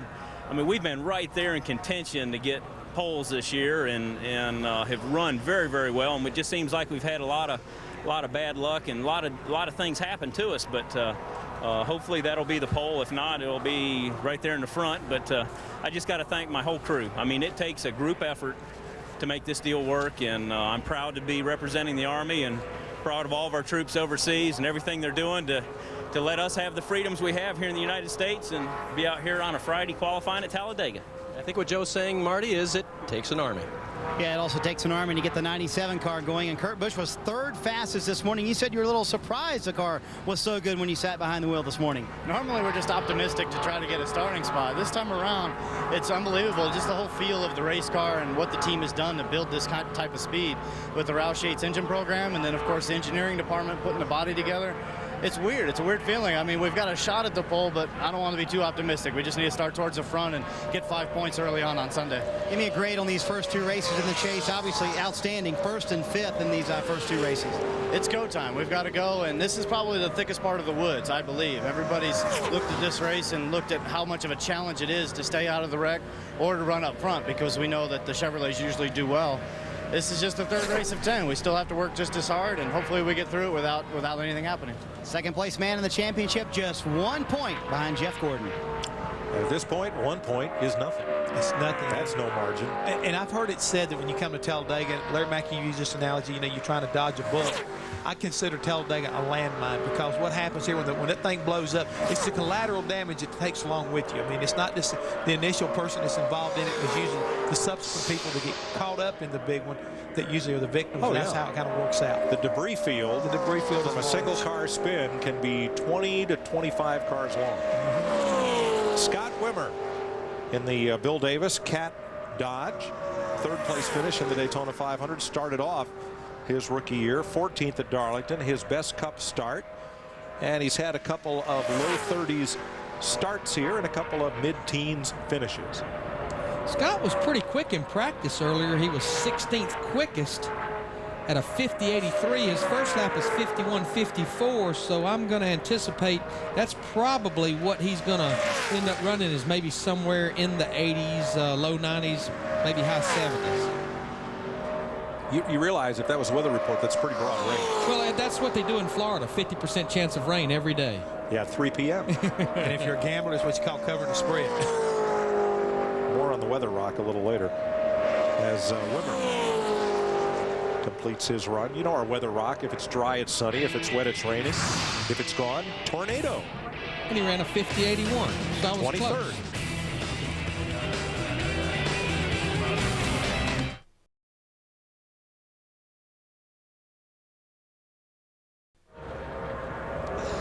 Welcome back to Talladega. Mike Joy, Larry McReynolds, Jeff Hammond with you as Jeff Burton is on the racetrack in the AOL Chevy.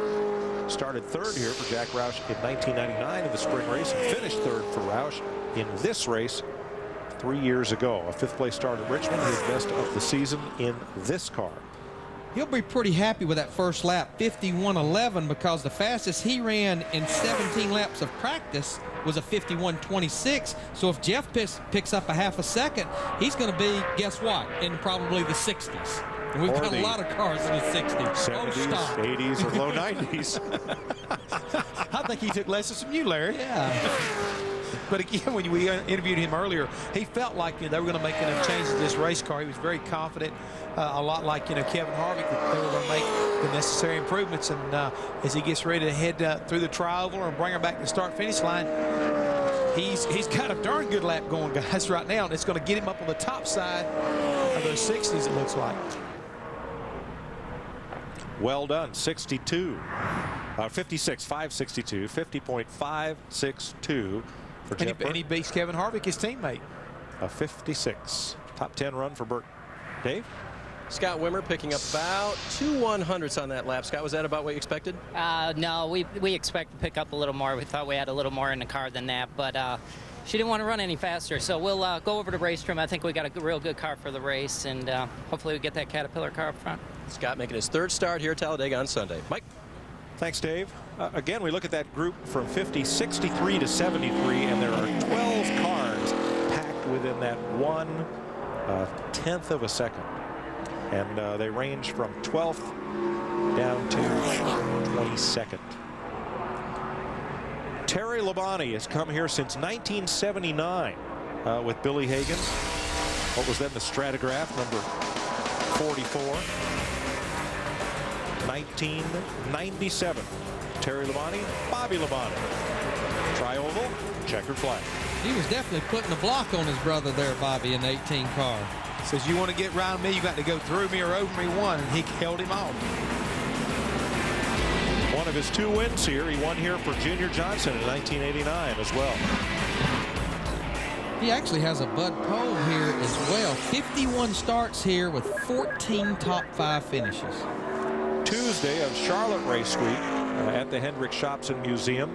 There'll be a press conference to officially announce Terry's plans for the next 2 seasons. He will continue on in Nextel Cup, and no official details, but we understand it's going to not be a full schedule, but maybe half or maybe a little more than that of the events each season.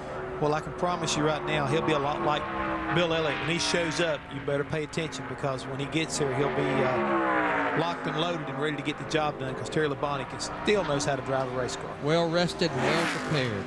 Kellogg sharing space with Delphi Electronics on the number 5 this week.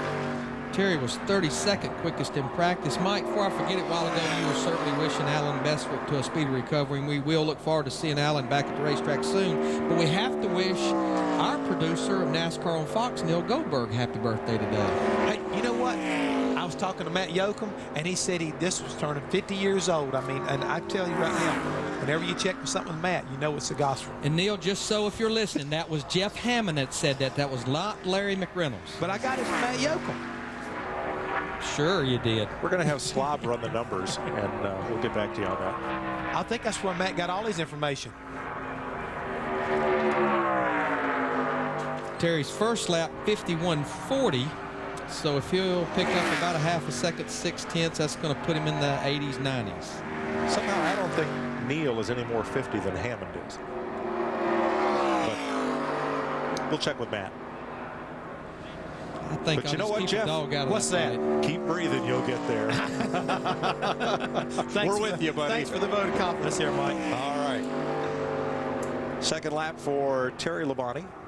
And the 2-time Cup champ picks up to a 51.02. That is 31st right now.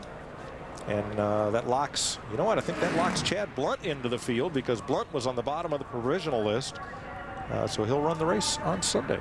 Let's go downstairs. Yeah, Mike, Kenny Wallace just explaining to me the fact that he's 29th in practice, but that doesn't matter as long as you're in the show, right, Kenny? You know what I mean? How's it go? Beggars can't be choosy. I mean, I'm fortunate and humbled to have DEI ask me to drive this car.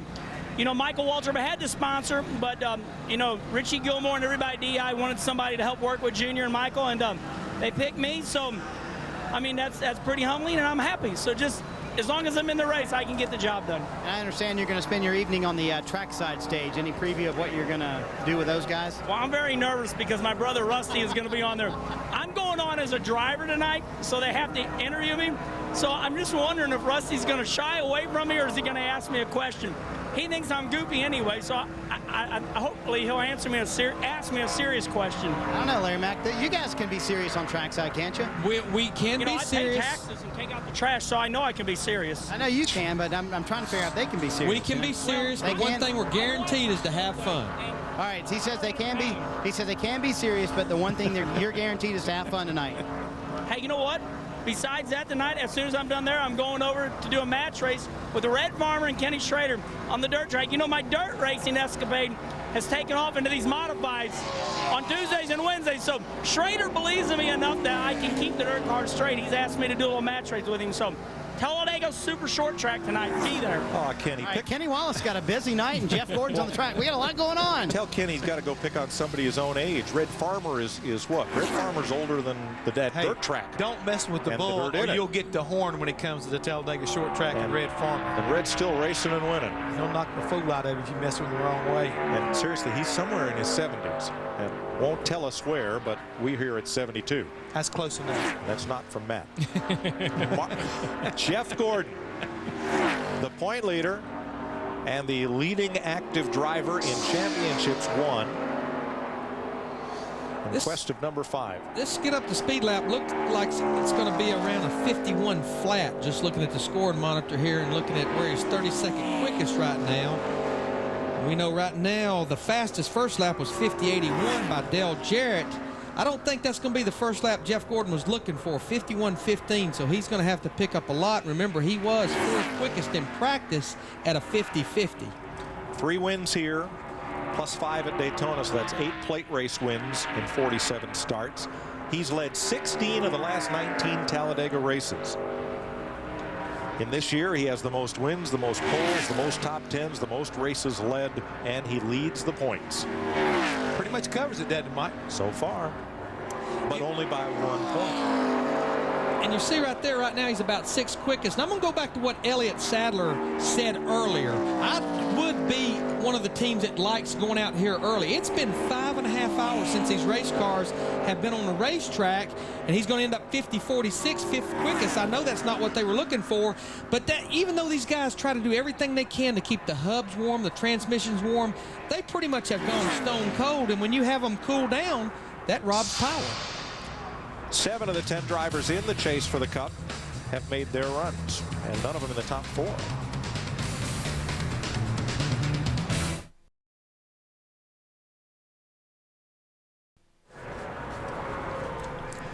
Welcome back to Talladega, where Joe Nemechek is quickest. NASCAR Bud Pole qualifying for Talladega Superspeedway is brought to you by Budweiser.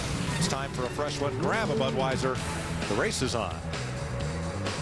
The race to sit on the pole for the EA Sports 500 is what's on. And on track, Carl Long is what's on in this unsponsored Ford number 80. Actually, it'll be the commercial truck and trailer Ford to make the show for Sunday. And right now, he has fallen to the go or go home list because 3 of the 4 cars below him in provisional points have made the show. Yeah, he was the slowest of the cars earlier in practice today. They bought this car from Roush Racing. It's an old 99 car, and got Peter Guy with Pro Motors to build the motor, but just never did get it up to speed in practice. He's the 35th driver to qualify. 53.32 is not going to do it. So Long is headed home. Carl Long, or Kevin LePage, is likely on that same list.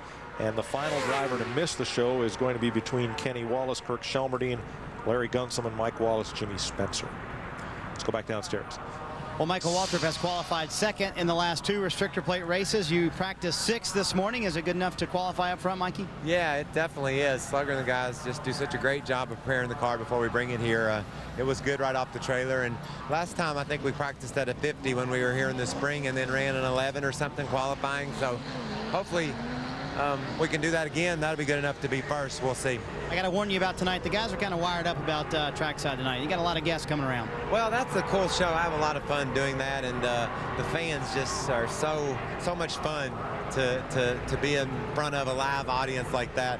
And I can only imagine the level of intensity the fans will be at here at Talladega Superspeedway. They always have something up their sleeve. So looking forward to trackside, looking forward to getting the Napa Chevy out on the road. And got another partner this weekend. Kenny Wallace is driving our Aaron's car, and he's going to be an ally for us to work with Dale Jr. and hopefully get the most points we can for the whole team.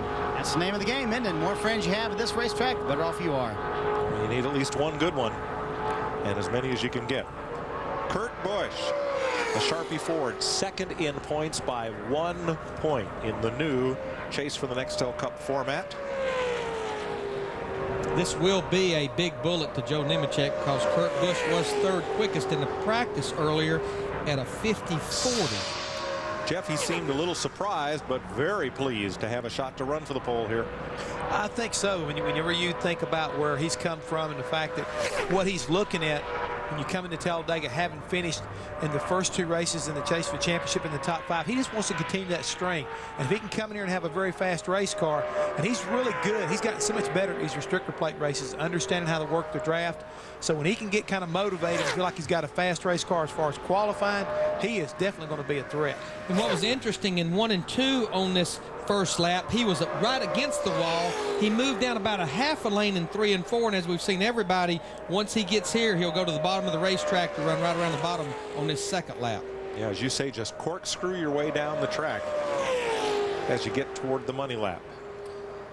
And Kurt Busch, he's always ran so well at the restrictor plate racetracks. He sat there and ran in the 3rd position the entire Daytona 500, but a lap down and just could not get that lap made up. They've been pretty solid all year long, but Jimmy Finney told me this is a brand new body on this race car. He said, Larry, you just can't quit working on these things. And Larry, he is continuing to work right now. If you'll notice, he's showing 5th quickest right now as he goes off into turn 3. Car looked a little bit iffy to me when it first went into 1 and 2, but it looked like all of a sudden it hooked the bottom of that racetrack, and when it came out on the back straightaway, it was shot out of a cannon. And as you see, he continues to actually lose time right there on the pace chase. He's back to 7th quickest. Again, it's been a good 5.5 hours since this race car was last on the racetrack, about 11:30 this morning. He's going to knock teammate Greg Biffle out of the top 10 with a run that is 8th fastest at 50:48, but 6 of the top 10 are Fords. The other 4 are Chevrolets. But guys, you know what was kind of strange about that? That car was 5th going down the back straightaway and continued to lose speed. And I'm just wondering if maybe that thing started to heat up and started losing a little bit of horsepower, because most of these guys have gained back as they come to the start-finish line. And looking at the front nose of this car, it looks like it may be block solid. Yeah, I mean, it's such a fine line there. You want to get the oil really warm where it makes good power, but you want the water to stay as cool as possible. When you block that nose up, the water really starts going up. The temperature goes up, and once it gets past about 240, the driver will actually tell you can start to feel the power go away from the car. 230, 235 is about optimum. A couple of our chase for the Cup drivers yet to qualify. Marty with one of them. Yeah, that'd be Jeremy Mayfield, who just telling me how he loves Talladega. And you sat on the pole last year. Is the car that good today? I think it is. You know, it's probably maybe a little bit better, hopefully, but not sure we got a shot at the pole. But these guys done a great job, you know, from Daytona to here, working on our speedway program. Got it really running good. The motor's running good. Our Dodge should be good here. It always helps when you like a racetrack before you show up at the racetrack. Jeremy, excited about this weekend. Ward Burton with shark tails on the it's a new look. Looks like that kind of Flying Tiger P51 kind of nose to it on the Net Zero high-speed Chevy. Car looks mean. Ward was 22nd quickest in practice. This is another car that actually has the Hendrick engine package in it, but these guys never really got up to speed like they wanted to in practice. Of course, Ward, the 2002 Daytona 500 champion. Started 10th here in the spring, started 5th here in the spring race of 2002 for Bill Davis, and has 1 top 5, 3 top 10 finishes here. I know Ward is not that kind of an individual, but I know that his crew chief is kind of a tough guy, Bill Engel. So maybe that's kind of representative of Billy on the front of that thing, you know, taking a bite out of the aerodynamic air around Talladega. Ward even all the way in the top groove through turn 3 and 4 that time. This is a car that they crashed pretty hard at Daytona in July, took it back completely, put a new body on it. They've been in the wind tunnel a few times, didn't get the track tested. Dave has more. I talked to Bill Engel this morning, Larry, and I'm not sure if we're saying the same thing or not, but he told me that was a brand new race car, had never been on the track, and that this qualifying lap would actually be the 4th time it's turned any laps all here at Talladega today. So great job for them to get the speed out of it, and Bill was actually surprised, happily surprised, that they did as well as they did in practice this morning. Well, David, I think a lot of times when these teams will tell you a new race car, they're talking about basically when you're, especially at Talladega, a complete new body from the crash at Daytona. I think this is a little older chassis, just a complete new body, and they actually had to replace part of the chassis from that crash in Daytona. 51.73 on the first pass for Ward, who will certainly pick up if he can gain about 6/10 or so, get himself out of the provisional land group, and does. 50.80 for Ward Burton. That'll be 26th fastest. Picks up almost a second. Good pickup. Joe Nemechek still quickest.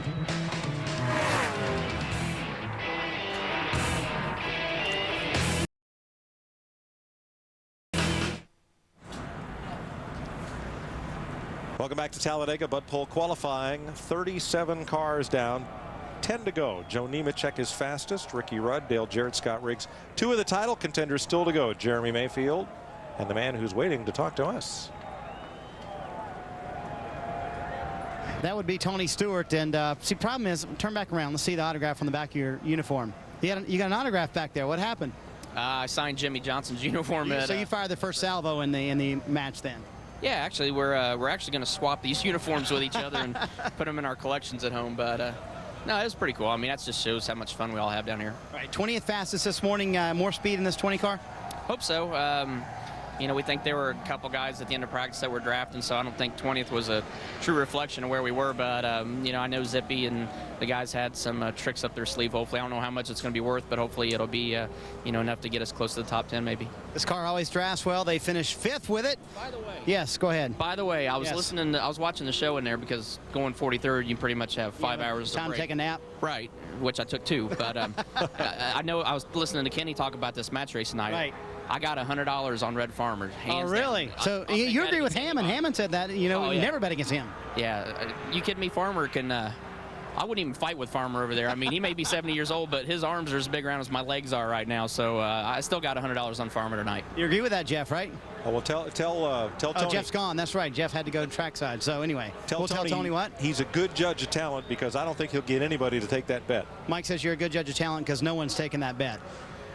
Well, we know Mike wouldn't take it because, but I'm surprised. I mean, as much of a mind reader as Mike Joy is, he knows what everybody's thinking all the time. You'd think he would have had the right spot-on answer for that one. There you go. Oh, well. Jimmy Spencer, the Lucas Oil number 4, the Morgan McClure car, with 1 win here. They got in that David Blair Ford, that number 27. It was kind of a Junior Johnson satellite operation almost back in 1994. And a front row start here in 1993 in the spring. He won 2 restrictor plate races that year, the summer race here and the July 4th race at Daytona. The best thing I see about this race car, and I talked to this group yesterday, is Lucas Oil, and they're on this car for the rest of the year. So a little bit of financial help for Larry McClure and Morgan McClure Motorsports. Jimmy was decent in practice at a 51.04, 31st quickest. Let's see what his first lap looks like, 51.82. So if he'll pick up about 6/10, he'll be able to better what he ran in practice, and that's about what he's going to really need to pick up. And it wasn't that many years ago that 4 car just dominated the races here at Talladega and at Daytona with Ernie Irvan and then Sterling Marlin.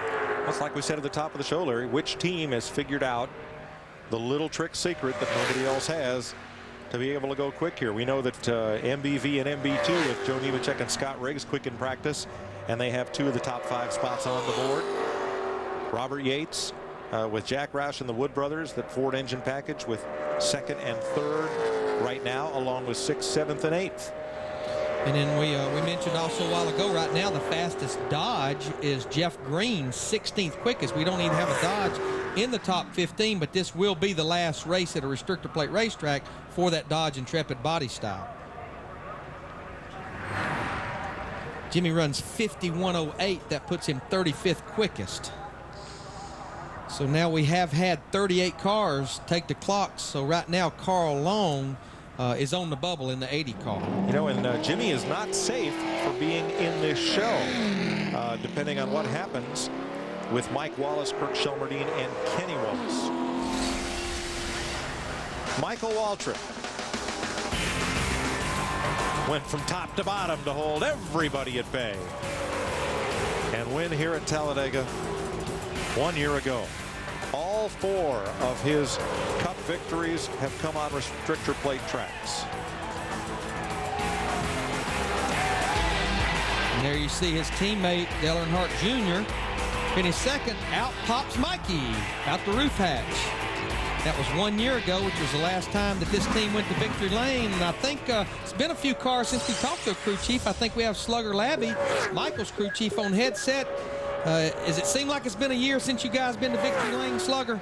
Yeah, exactly. It's been a tough season for us, and we put a big effort to come here to Talladega. You know, like you said earlier, we won the race. Michael popped out of the hatch, and that's our plan for today. You know, I'm a little worried about the gear. Took a different approach on the gear, and I'm not sure if it's going to work out or not. It's something different, and we'll give it a whirl and see what happens here. Well, two things we've been talking about, Slugger, is the fact of gear selection with the wind, and right now it appears, watching the flag in turn 4, that the wind has died down. It was up just a little bit. And the other thing, it's been almost 6 hours since you guys were on the racetrack, and no matter how hard you try to keep everything warm like the hubs and all, it becomes pretty impossible in that time frame. Yeah, about all we can get hot is the oil, and it was pretty hot when he left, and the gear lube was really cooking. And you know, when you're on pit road, like you said, for so long, Larry, your hands are tied, and if your car's right, it'll run, and if it's not, you'll be in the back. I'm looking at the front end of your race car, a lot like your teammate Dale Earnhardt Jr. in 8 car. Looks like you have a little front end opening, maybe even a little more air flowing through that nose than the 8 car had earlier. Yeah, that's correct, Larry. You guys got good eyes up there, or good spotters out there. But yeah, every time we tape up, we slow down with the Napa Chevrolet, so we just decided to leave our old standard deal. And, it's worked good for us. We qualified second the last 2 plate races, and I hope we end up second or on the pole today. 51.26 for the first lap. Did that meet your expectations? No, we actually run a 50.95 earlier today, so definitely not. But maybe Michael took a different line and trying to get it wound up a little higher. We'll find out here in a minute what it's going to be. Now he's all the way pretty much at the bottom of the racetrack. What he's looking for is at least that 50.53 that he ran earlier that was 6th quickest. But you guys, you talked about all the work on this race car, Slugger. I think you told me this race car has been in the wind tunnel 3 times since you raced it at Daytona back in July.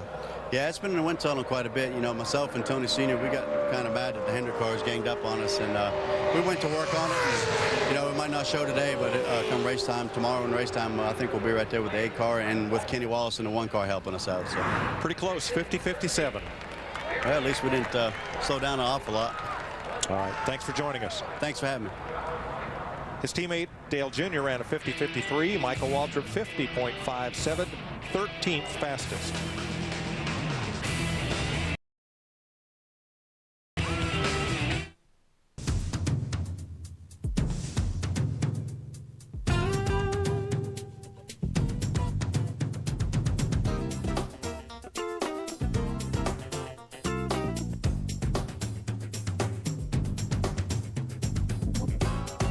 Get away to Mississippi's Gulf Coast.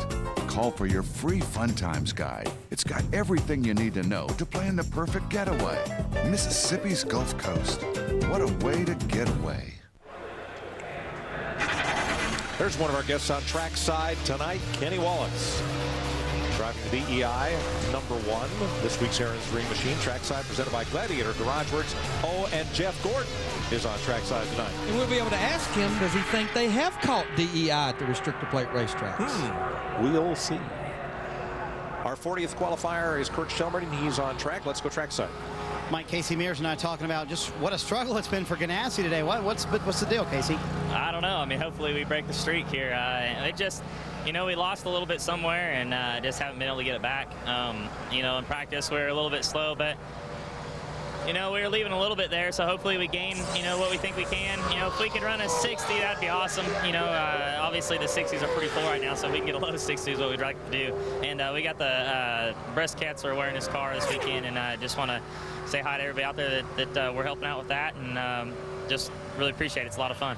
Terrific effort by Target to do that. I'm sure guys have not been giving you grief, though, about the pink race car, have they? Oh, no, all these guys are great, man. I've gotten a ton of grief over it, but it's for a great cause. I'm real proud to do that, and you know, looking forward to the race. It is for a good cause, and it is a car they finished 8th with here in April. Casey said, I know it will race well. I can say that easy, Larry Mack. Just what all you crew chiefs say. It will race well. Okay, I'd be confused, too. That thing is pink. Yes, wow. It is. Kirk Shelmerding on track without a sponsor for his number 72 Ford this week, but he does exhibit his political preference on the quarter panel.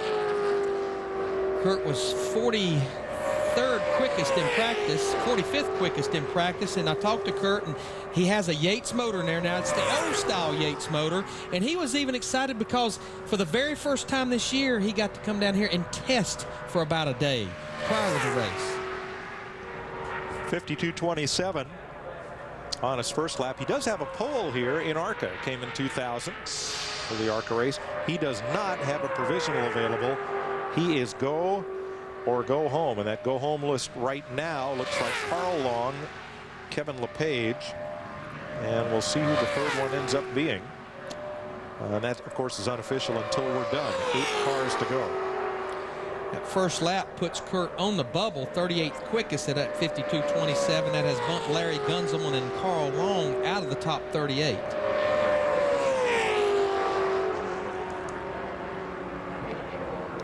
Dale Earnhardt. Smoke, a lot of smoke down there. Yes, there is. And 51.57 will not hold up, and Kirk will be headed for the house. Speaking of pink, wow.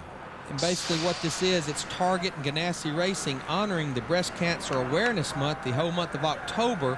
They're going to be running this paint scheme on Casey's car about all the races in October, as well as chips to IRL teams with hopes of donating up to $50,000 to breast cancer awareness. That's fantastic.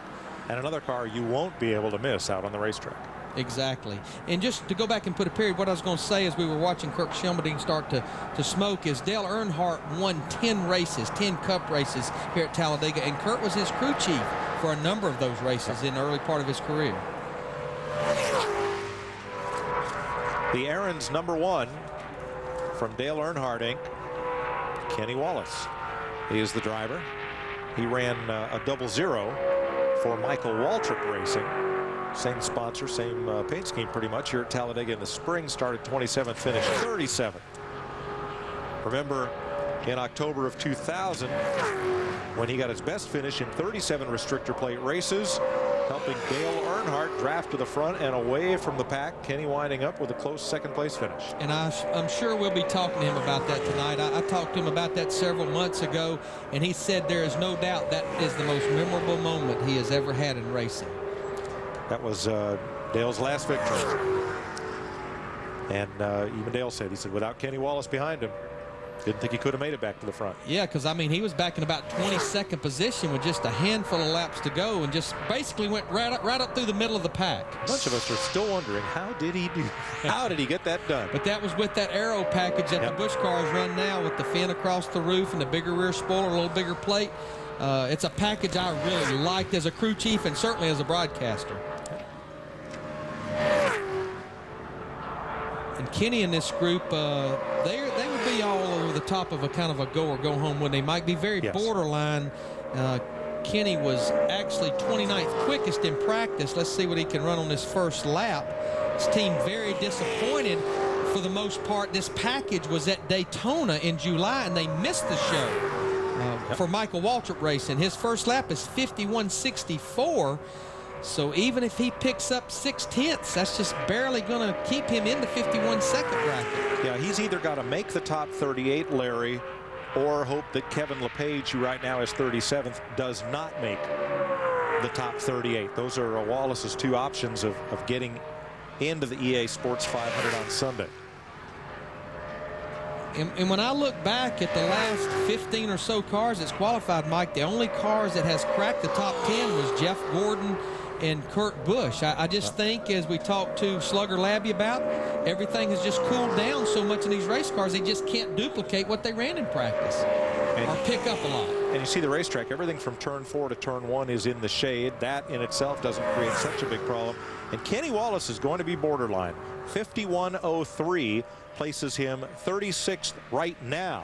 But he's got to stay in the top 38 to be sure of being in the show.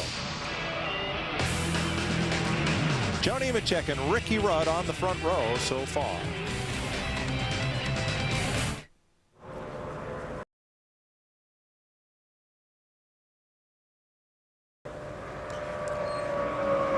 Second driver on the clock is Mike Wallace. First lap for the Miccosukee Indian Gaming Dodge.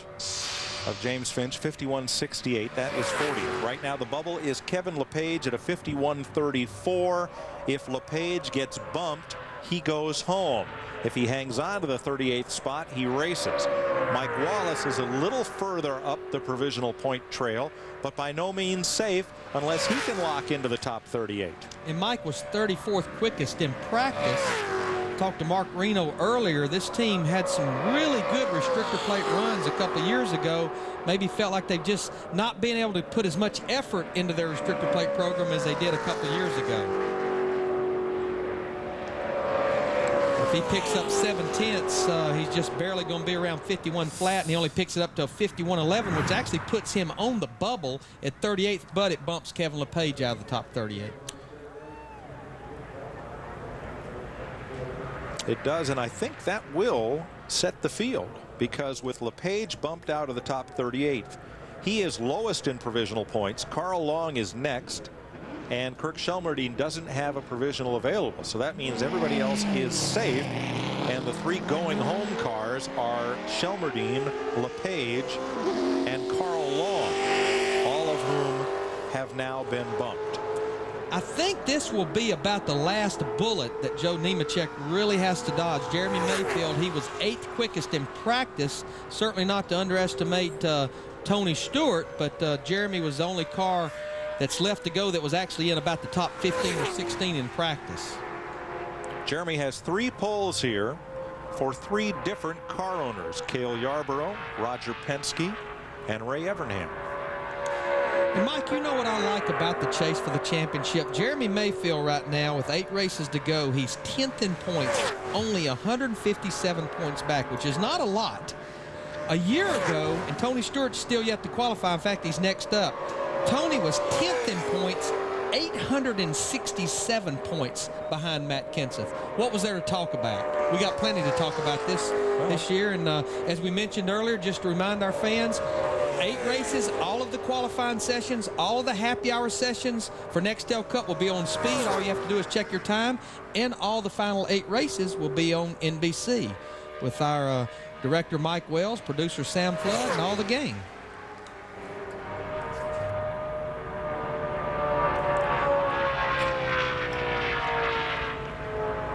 Mayfield back straightaway, coming to speed.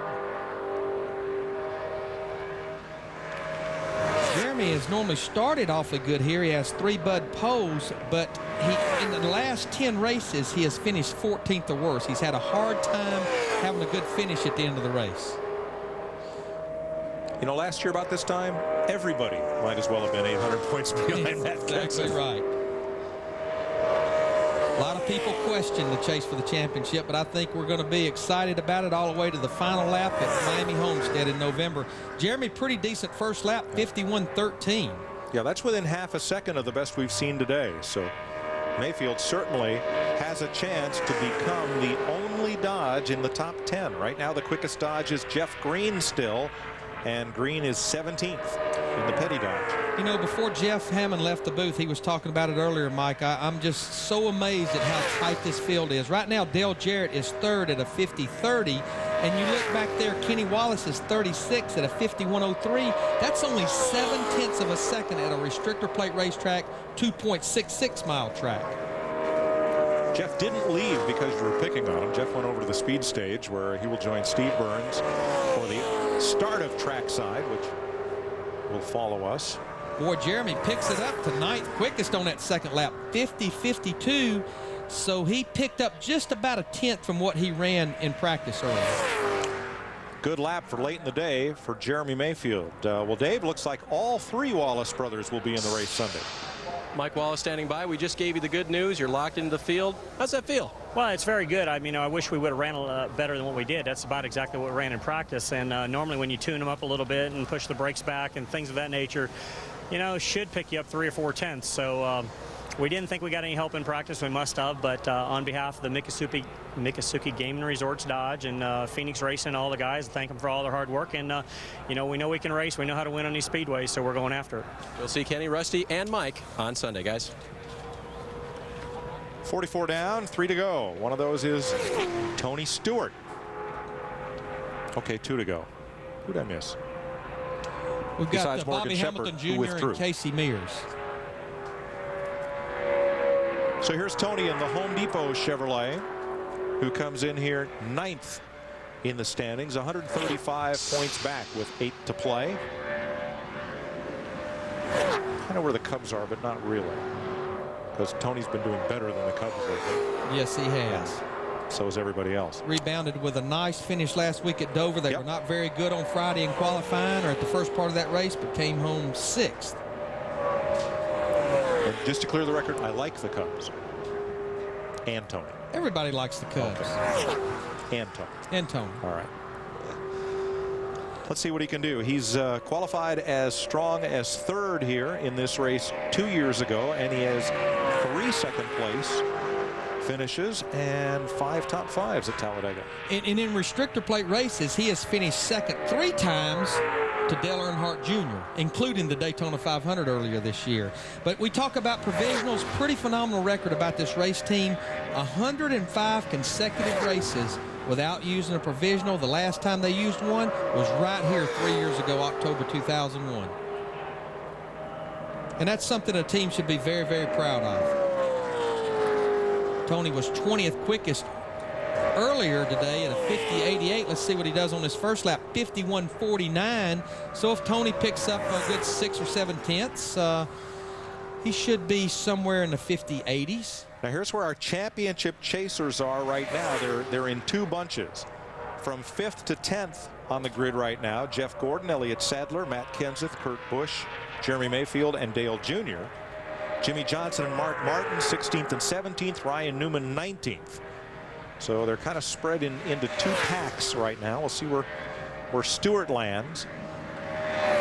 Unless he picks up a lot, it's going to be tough for him to crack the top 20, and he would be the only chase for the championship contender that's not in the top 20. But maybe he can pick up that 9 tenths. We've seen it done earlier today. And yeah, Mike, you talk about the racetrack being shaded. Most racetracks we go to, and he ends up running a 50.82, 30th quickest. Teams would like shade because a shaded racetrack gives more grip. But here at Talladega, you actually don't want a lot of grip because that is rolling resistance. You want the car not to have a lot of grip. So actually, shaded racetrack, you don't want it beaming hot, no. But shaded definitely is not a big plus. And here's Dave. With Jeremy Mayfield right now. And Jeremy, did you learn anything about your car on those 3 laps that you didn't know before? Not really. We had a great car and it ran just a little bit faster than we did in practice. That's what you can. That's all you can ask for, and just love this place. This is an awesome place. Love being here, and can't wait to Sunday. That's what's good about it. And I know it's going to get us a good starting spot. And the guys, all the guys did a great job, worked real hard on this car, and it's running like that. Sunday will be his 21st start here, guys, at Talladega. Hard to remember he's been around that long. It really is. is. 10.5 years. Bobby Hamilton Jr.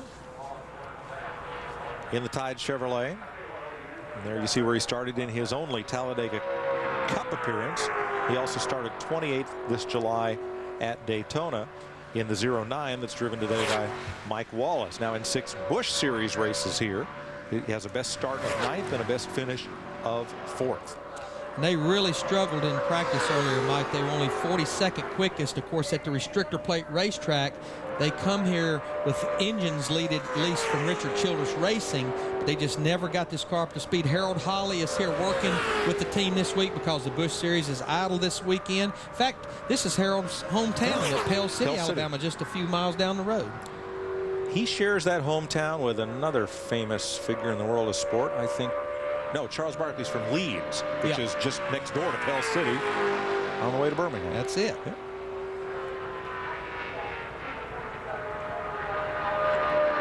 This is a car that actually looked like it was going to have a pretty good run here in the Talladega race in the spring.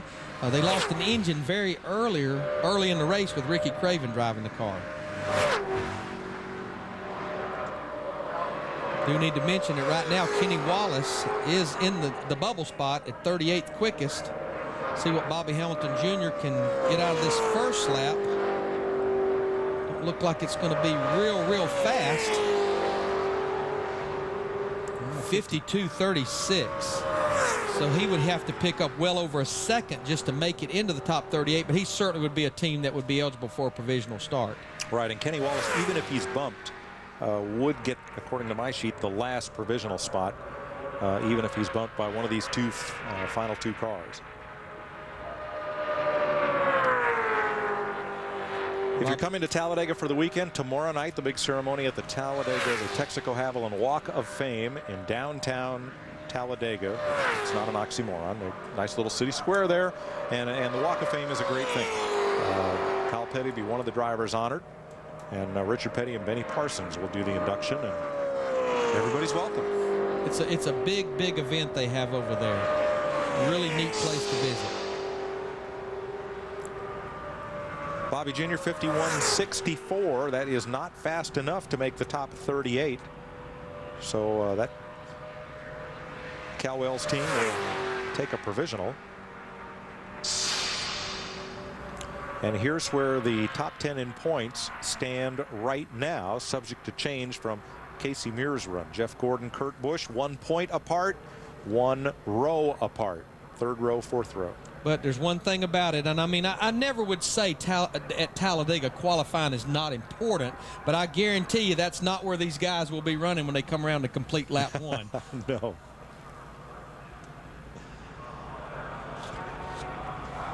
Wow. All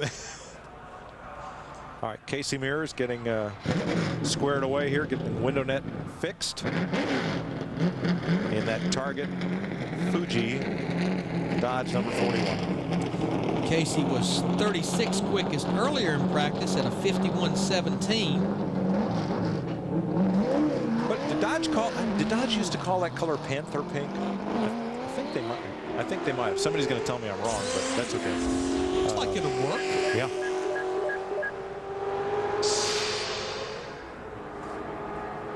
They had a bunch of Go colors in the early 70s. So did Ford.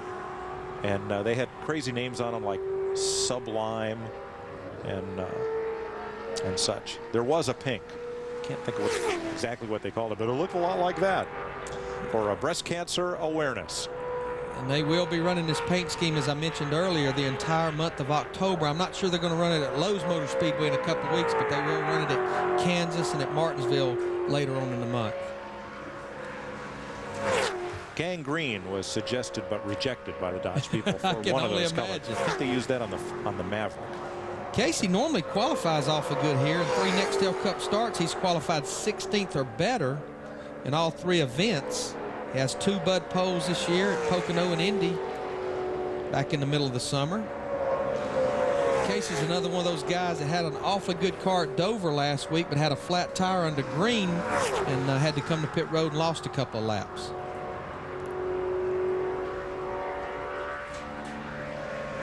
Casey electing to run pretty much up against the wall through 1 and 2. You want to travel as long a distance as you possibly can on this first lap to try to get that carburetor restrictor plate engine up to speed, and the shortest distance on lap 2.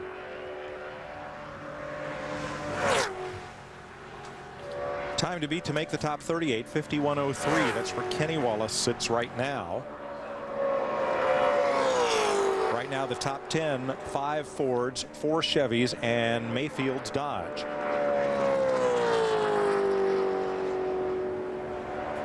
The favorites, if you will, perhaps, the Earnhardt Inc. cars. Junior right now would start outside the 5th row. Michael Waltrip would be 2 spots right behind him.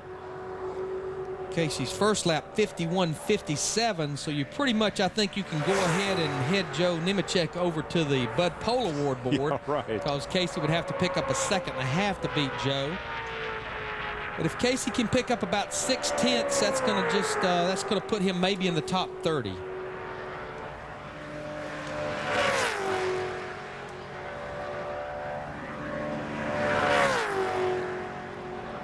The Fords came here thinking they had an awfully good shot at these guys, and they definitely stepped up to the plate, as you mentioned earlier, Mike, with 5 in the top 8. With that one bow tie sitting up there at the top of the charts. In fact, both those teammates in the top 4, Joe Nemechek and Scott Riggs, as Casey will complete his second lap at 50.94.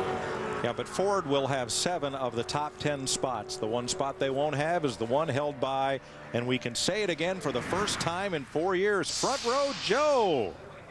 Marty. Yeah, finally, Mike, you told me this morning that you've been running out of time. You wanted to get the pole today, and you went out and did it, Joe. Congratulations.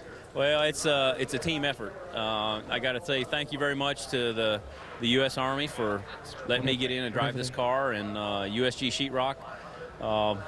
Ryan Pemberton, Jay Fry, these guys run this team, and all the guys that work underneath them, from hanging the sheet metal, Big Mike, I mean, painting, just everybody. It's a group effort that makes this deal work, and I am so proud of my team. Hendrick Motorsports, got to thank Rick Hendrick and all the guys in the engine shop. I mean, you got to have an awesome engine here, and we had the package today. We've been close. We've been knocking on that door all year, and you know, we gave a pole away at California, one at Pocono, some bigger racetracks, and now to come here and get it, it feels really good. And to finally get back, I guess that means we'll be in the shootout next year, so it's good. All right, his 7th career pole. 3 of them have come right here at Talladega, Mike. Joe Nemechek and the Army will start from the pole. Joe Nemechek, winner of the Bud Pole Award here in Talladega. The grid when we come back.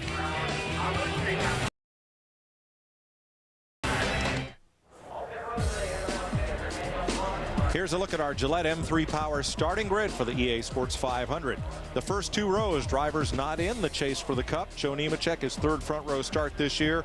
And Ricky Rudd backs up his pole win from the spring. Dale Jarrett and surprising Scott Riggs, Nemechek's teammate. There's your front 4. And then here come the chasers. But when you look at those front 4, what are those guys trying to accomplish? They're trying to accomplish what Greg Biffle did back at Michigan in August, go out and win a race in 2004. Let's move to the top 20. Hermie Sadler. How about that in a Robert Yates car? Starts 11th. Jeff Burton, much better than he thought he'd be there in 13th alongside Michael Waltrip. In good company there with Chevrolets of Harvick and Johnson. Mark Martin. Jeff Green, who for a long time was the fastest Dodge. Newman and Craven in a one-off ride. But we did finally get a Dodge in the top 10. Jeremy Mayfield ended up 9th. Green and Newman also in the top 20. So a look on back. Kerry Earnhardt made the show in the 4th Childress car. A couple of Dodges. Phil Rowe 12. Carl Edwards, Brendan Gaughan, and Tony Stewart, the last of the chasers there at 30th position. Chad Blunt was go or go home, and he went. He'll start 31st next to Sterling Marlin. But Chad's right there in front of his teammate Rusty Wallace, who starts back in row 17. And the pink car, 34th on the grid, ahead of Kyle and Robbie, Schrader, Terry Labonte, Hamilton Jr., and Spencer among the provisionals, with Mike Wallace, Larry Gunselman, and Kenny Wallace getting the final provisional. Here is where the chasers line up. The going homers are Carl Long, Kevin LePage, and Kirk Shelmerdine. We're going to NASCAR Live and then to Trackside. Thanks for joining us at Talladega. Congratulations to Joe Nemechek, Bud Pole winner.